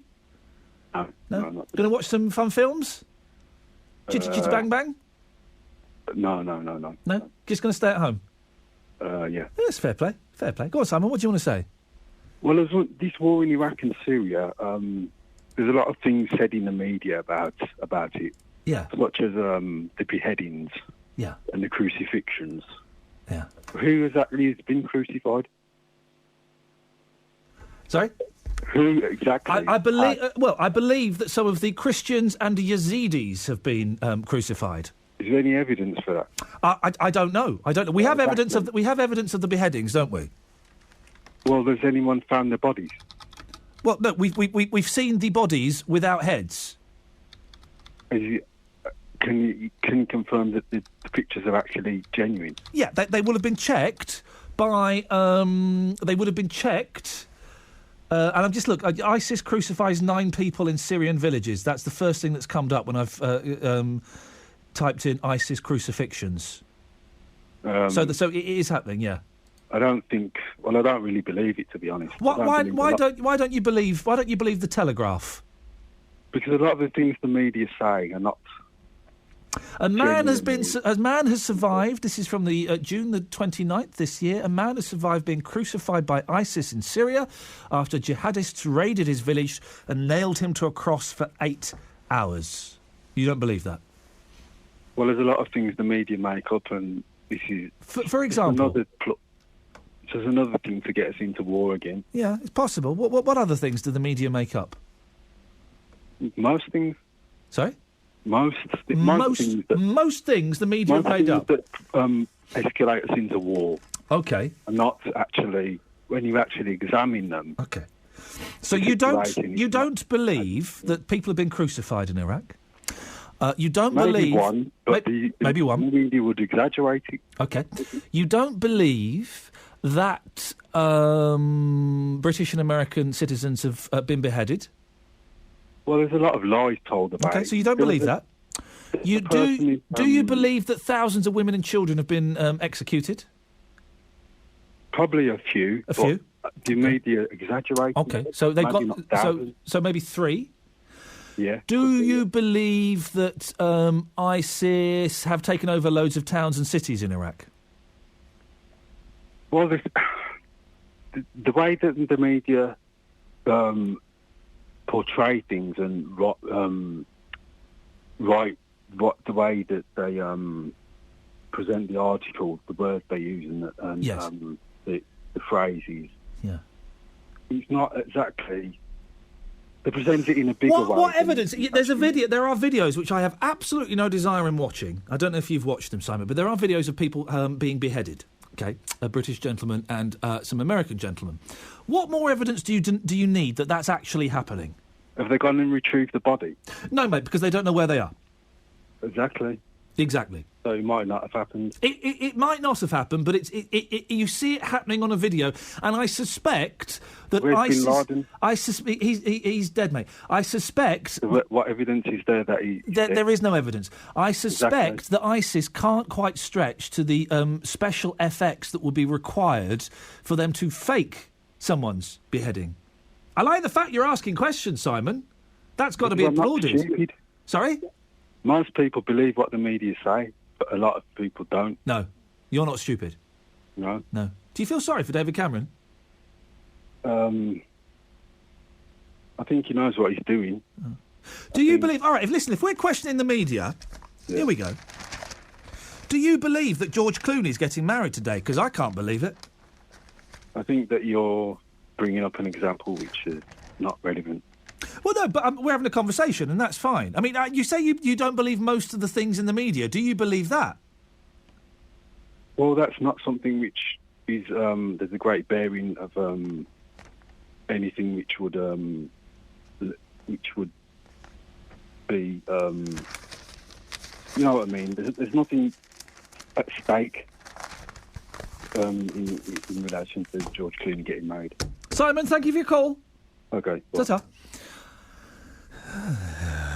Darlaston, Edgbaston, Erdington, Paisley, Gornal Wood. Have your say across the West Midlands. BBC WM 95.6. Iain in Wolverhampton. Bodybuilding. Good to hear bodybuilding is on the increase. It will be very useful to have strong men able to carry an injured pilot a couple of clicks in 50 degrees. Perhaps we should start positioning them now in Syria as well as in Iraq. I see what you've done there, Iain in Wolverhampton. Well done, sir. Rory Bremner would be proud of you. 03453 00 9956. Well done, Simon, for questioning the media, as we all should do. Oh, I shouted then, sorry. We all should question what we read in the newspapers and what we see on television. And not enough of us do that. We lap it up blindly and happily, don't we? So Simon's quite right. I think the evidence, though, this is hardly weapons of mass destruction. It's hardly WMDs, where we were going on made-up secret information. We were going on lies. I think this stuff, it's pretty well accepted that this stuff is going on. Carl's in Tamworth. Morning, Carl. Morning, you all right? Yeah, do you know what? I'm all right, boss. What you got for us? Three things I'd like to comment on, really. Yes. One, talking about Dave Lee Travis, I do personally feel a little bit sorry for it because at the end of the day, yesterday you had that feminist woman on there. You've got all these hairy feminist women coming on and sort of having a go at him saying he should be in jail, but I don't hear them jumping up and down about Rotherham. You know, what he did, it was wrong. He's a sleazeball, but things like that did sort of go on back in that day and age. I mean, I used to be a waiter, and you'd get tables full of women coming there. They'd be grabbing you between the legs and all sorts of things. I'm not saying it's right, but it happened, and it's not as though you can compare what he did to what Savile did. You know, he shouldn't go to jail. I don't think he should have been convicted. I suspect a couple of things, Carl. The woman we had on, the feminist author, I cannot remember her name, but I suspect if we called her up to ask her to speak about Rotherham, I suspect she would have done. So that's not. We asked her to speak about Dave Lee Travis specifically, and she did. So that's not her fault. And that's the thing is, this is intimidating a woman sexually. Even if it was 20 years ago, should that be a prisonable offence? He made that woman feel less than and feel ashamed by playing with her breasts for 20 seconds. Why didn't she do something? And why didn't she knee him in the cudgel or scream or report it to the police then? Knee him in the cudgel? Did you say knee him in the cudgel? I did, yeah. I'm stealing that phrase, Carl. That's one of mine now. Thank you very much indeed. Because she was a young woman, she was a researcher, and a researcher in the world of television is pretty far down the food chain, and he was a tall man and a big star, and I guess she felt physically intimidated and worried that it might affect her career. But 20 years later, she decides to do something about it. It doesn't ring quite true to me. I think there's a bit of a compo culture thing going on here. In a few weeks' time, she'll be selling the story to some big newspaper and making an absolute arm and a leg for it. And if she does sell her story, it'd be interesting. I'm not sure if she will, because she apparently is now a celebrity in her own right. I've heard, yeah. And I've got no idea who it is. Of course, I would love to know, although it's none of my business. So if she were to sell her story and make money out of it, would that be a bad thing? If she's felt guilt and shame for 20 years, would that be a bad thing? I just don't buy the whole thing. I really don't. For 20 years, you keep that bottled up. It doesn't bring through. So I just think it's wrong. I really do. I think it's wrong. Carl, I appreciate your call. Thank you. It is an interesting one. Is that we can talk about Dave Lee Travis for the last 20 minutes of the show if you want. We talked about him yesterday, 03453 009956. The question was, do you feel sorry for Dave Lee Travis? We can kind of take it a step further today. In the he was cleared of 12 offences, I think, in the first case, and 2, I think, in this case. He has been found guilty of this offence. He's been given a 3-month suspended sentence. What's interesting is, he's a very arrogant man, Dave Lee Travis. He's a very arrogant man. And at no point has he said, I'm sorry, I shouldn't have done it. What he said yesterday was, well, I'm just glad I haven't been found, I've not been found guilty of being a serial sex offender. And at no point he said, yeah, do you know what? I did it, and looking back, it was probably really inappropriate. Sorry. He's had none of that. One of the journalists yesterday shouted at him, are you sorry, Dave? And there was no response from him.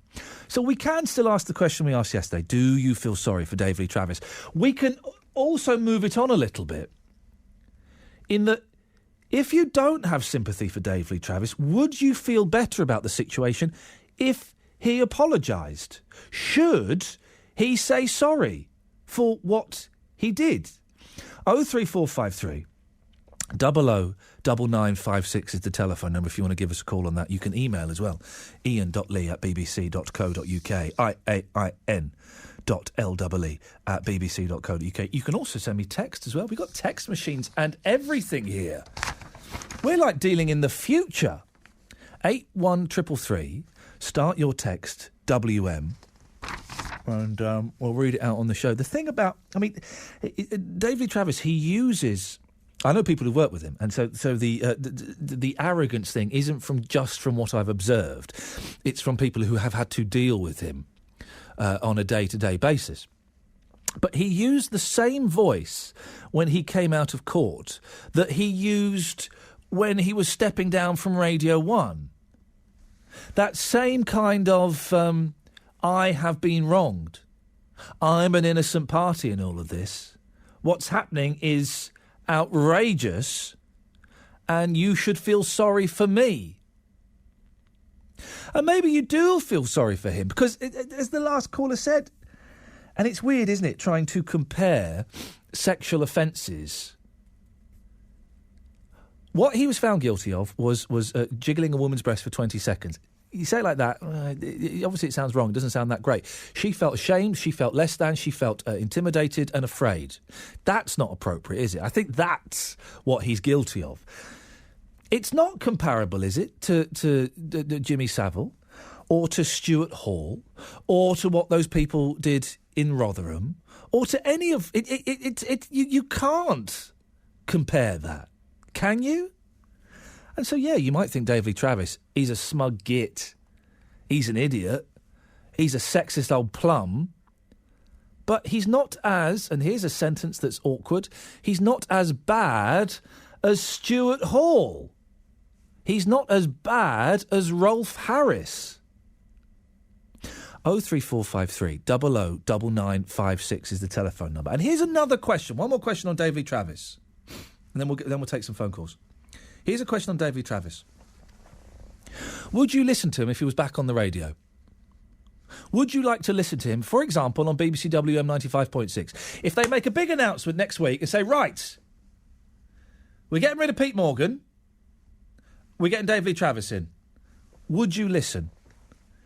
If they replaced Danny Kelly with Pete Morgan, they booted me out, or got rid of Sonny and Shay, and replaced them, us, him, with Dave Lee Travis, would you listen or would you switch off?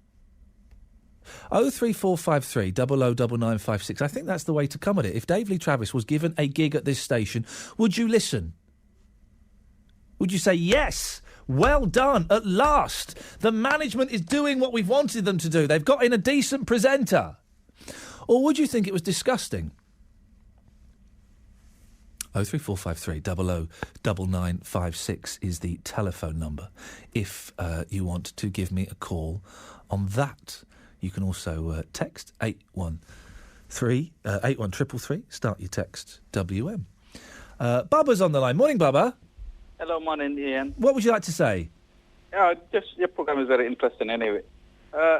Quick contribution anyway about David Cameron. Yeah, go on. I don't particularly feel sorry for him. He applied for the job and he got it, and he just have to get on with his job, just like yours. Good days and bad days at the office. So he's having quite a few bad days at the office, isn't he? Yeah, but I mean, I think what we do with ISIS and all the things is usually we tend to replace dictators with terrorists, and which doesn't work. Generally, we try to get rid of Assad and end up with ISIS. There is a very strange argument that I don't completely buy into, because he was a thoroughly naughty man. But Saddam. Saddam is not a man. Assad is not a man. They are dictators. They kill people, but generally But there is Saddam was a very naughty man. But there is the argument that while Saddam was there, he kind of kept peace in that region. Peace. I agree with you totally, because dictators, they sort of like keep the peace within their own region, within their own country. Yeah. And when you replace them with terrorists, people you don't even know, you lose control because it's not one person you're dealing with. And that we have now with ISIS. It's a whole bunch of lunatics. And, well, we supported them against Assad anyway, morally or whatever it is. And now they're turning on against us as well. So it's kind of crazy that we're trying to replace every dictator, and it's the same in Libya as well. Baba, you had one more point you wanted to make. Or not? The other thing would be sort of like, Rodram, I had you talking to Ranjit about making, say, Muslims or whatever it is. I think what he was trying to say is some of the time just say they are Pakistani origins and not Muslims, because it's just sort of like some people out of the media will just interpret it as every other Muslim is the same, where it is not. And I don't think that the media's intention. But well, then should we? If we talk about Rotherham, and I've got to go in a second because travel. But if we talk about the Rotherham case specifically, if we dropped Muslim from the description, should we still use the word Pakistani? Because there will be some Pakistanis who go, whoa, hang on a second, that's nothing to do with me. Well, you can say Asian men. Okay, well then there'll be some Asians going, hang on a minute, not all Asians are paedophiles. Just say their names then, and just because it's like if you say James White can be a black male instead of a white male. So you don't go describing white male or black male, James White is a murderer or something. I think that's the argument that he was trying to put across.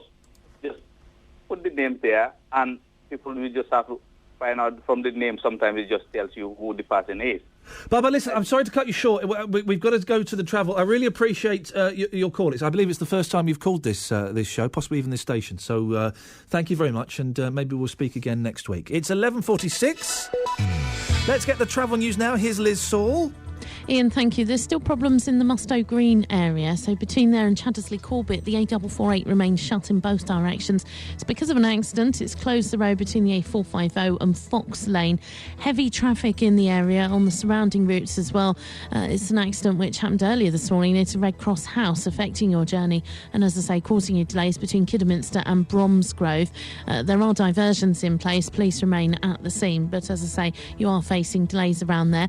The M6 around junction 12, first of all on the motorway, 10A towards 12, and the roadworks looking very congested towards the A5 exit to Gailey and Telford. The A449 and the A5 as you head to and from junction 12 of the motorway is also looking very congested as well. There's slip road restrictions at the motorway junction while some roadworks are going on, so that could be the reason for the extra traffic around there. Around Stapen Hill, the A444 is partially blocked because of a two-vehicle accident at the junction with Bluestone Lane in Stapen Hill. You'll find it's congested in Birmingham approaching Five Ways Island, rather slow going on Hagley Road, but that accident on Reddings Lane has been sorted out and the road has reopened, it looks like. Your matchday travel sees Villa fans down to Chelsea and West London for this afternoon's game. The M40 is looking pretty good actually. A bit busy around the Oxford turns, the volume of traffic there, and the M25 also seems to be trouble free. If you can update us, 08453 002288.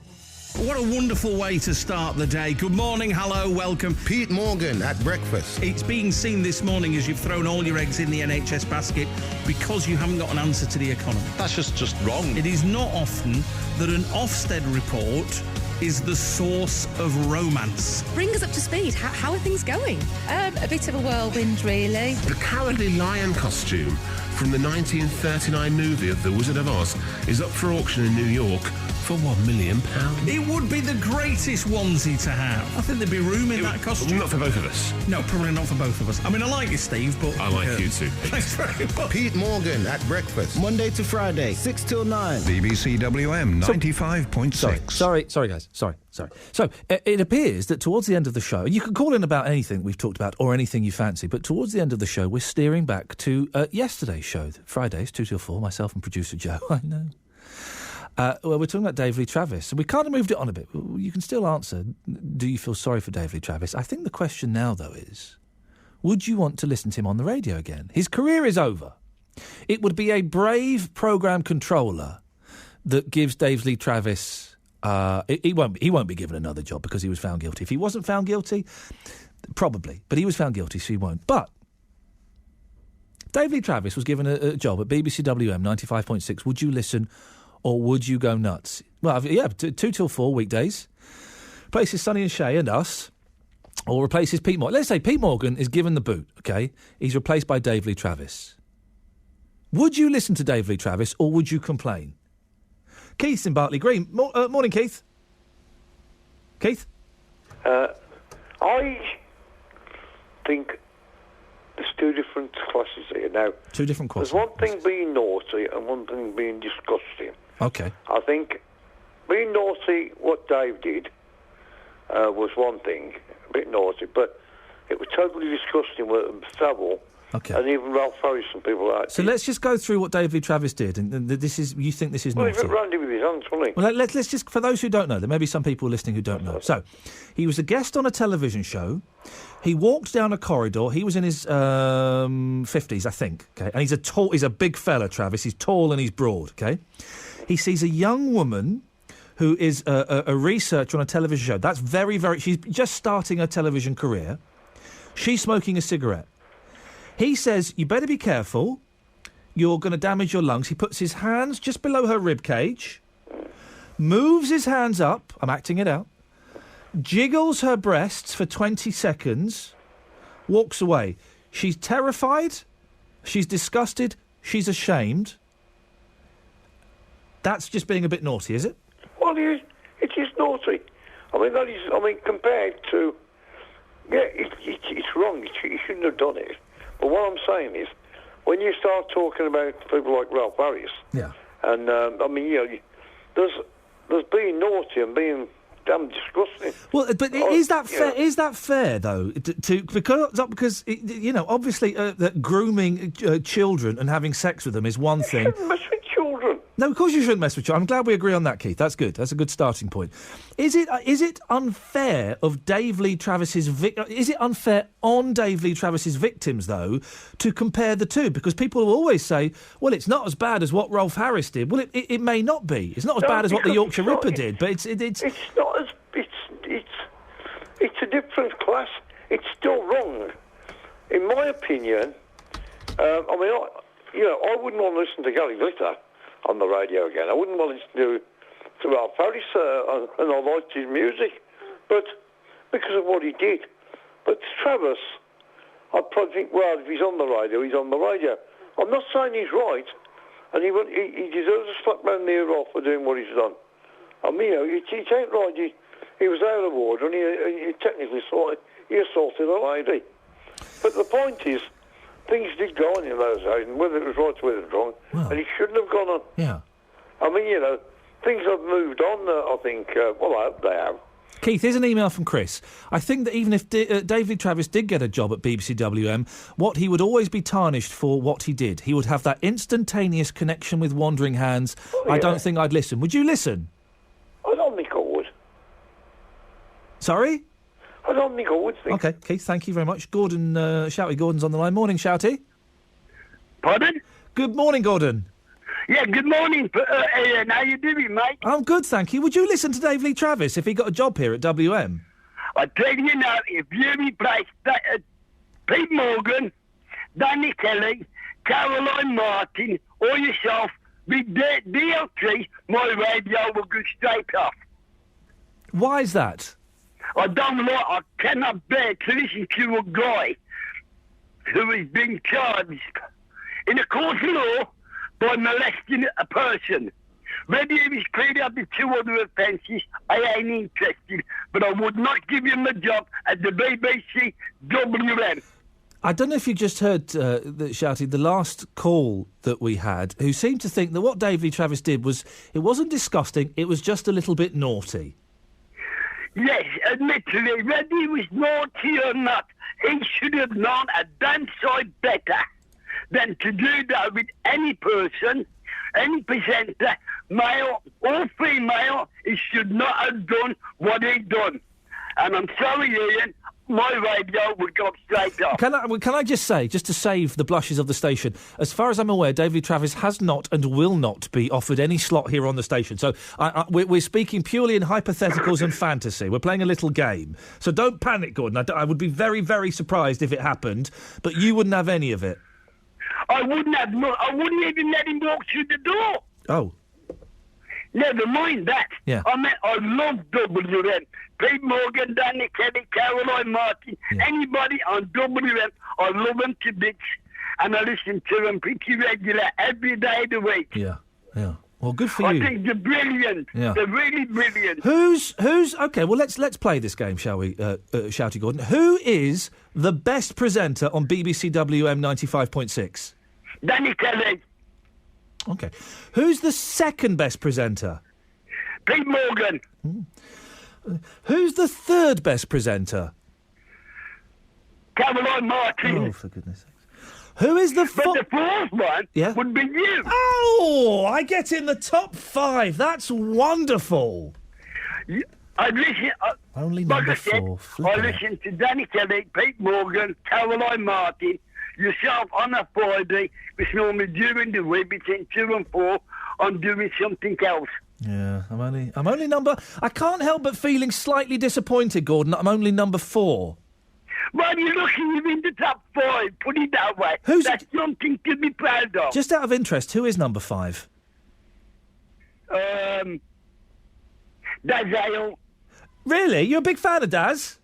I like Daz Hale. He's a wonderful guy. Do you not find Daz Hale a little bit, I don't know, full of himself, a bit irritating? Well, everybody's the same, ain't they? All presenters are, fancy themselves as one of the best radio presenters on WN. It's fantastic to listen to them. If we had to get rid of, so there's me, there's Caroline, there's Danny, there's Pete, there's Daz, right? We are all on a boat, but the boat is sinking. We've got to chuck out one of those presenters to save the boat. Which one are you going to chuck in the sea, Gordon? I don't know. I can't answer that question. You have to answer that question. Okay, I'll answer the question. Daz Hale. Gordon? Yeah? Say hello to Daz Hale. Hey, Daz, how you doing, mate? Daz, he's Daz. Hang on, where is Daz? Here he is. Daz, I haven't got TBU 6. You're going to need to set that up for me. Daz. He's just chucked you out into the sea. I'm drowning. I'm not waving. Hey, we had Doreen last week. We've got Gordon this week. Gordon, do you want to join Doreen next weekend? Coming around and giving Ian what for? We'll sort him out. What do you reckon? Is that a deal? No, that ain't a deal, mate. Dear. I like Ian. Yeah, Gordon's on my side, Daz. He's gonna kill you. He's literally gonna kill you. Well, at least I've made it into the top 5. That's something to be proud of, isn't it? Really, Daz, I love little bit, man. I like to listen to Too late now. You've chucked me out the boat. He loves you to bits, Daz, but he's prepared to sacrifice you to save himself. And there wasn't even a rubber ring. That's it. Daz, where are you today? Is that a shark I can see in the distance? Bye, Daz. Bye. What's on your show today? Where are you? Yeah, we're live from St Andrews this afternoon from midday. It's early kick-off, building up to all of the big matches. Amongst the things we're talking about today, Ian, the best and the worst penalty takers you've ever had at your club after a record-breaking penalty shootout in midweek. Yeah. And we're talking about Sunday League footballers today as well. I want to find those who are still playing maybe into their 40s, their 50s, their 60s, possibly even older. So Sunday League veterans as well. So we've got some great music, plenty of banter with Francie and Rigo, and then it's going to be Birmingham City against Fulham. Richard Wilford joining me here. That game live on DAB in the Birmingham area. Francie and Rigo, the aforementioned, will be at Stamford Bridge. Aston Villa go to Chelsea. That game live on 95.6. And also this afternoon, coverage from the Banksy Stadium, Walsall against Doncaster. But that's, of course, if anybody rescues me. It's getting cold in this sea, Ian. Bye, Daz. We're off. See you later. Ta-ta. I hope he can swim. That's it. That's your lot. Thank you very much, everybody. I think we just about got away with it again. Hey, guess what? This is exciting. This will probably go out next Friday's show, maybe next Saturday's. We'll see. Producer Joe and I are off to... Is it Wolverhampton we're going to next? Yeah. Do you know why? We're going to go to a haunted house. We're meeting a medium and it's a couple who live in a haunted house. Now, they claim to have video evidence of the ghost. We've been told that when we may enter that house skeptics, we will leave that house as believers. Part of me's a little bit nervous by this. Oh, hang on a second, that's the wrong thing. I do apologise. The voice of Birmingham and... There we go. Don't panic, nothing to see here. There we go, that's what we wanted. Yeah, don't worry about it. It's because I'm scared. It's because I'm scared, Joe, about what we're going to find when we go to this house. And because I'm not very good at my job, yes. That's the other... That's perhaps a slightly more pertinent problem there. Right, that's it. That's your lot. Thank you very much for all of your phone calls, Bernie and Joe. Thank you very much for your help. If you want to send me an email in the week, you can. ian.lee@bbc.co.uk. Stay tuned, though. Mr. Daz Hale, a very wet Daz Hale, is coming up next. Until Friday at 2 from me. Ta-ta.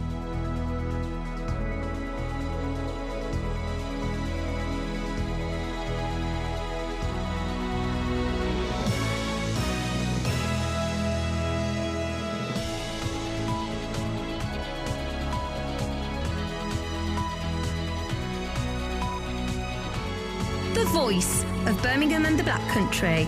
BBC WM 95.6.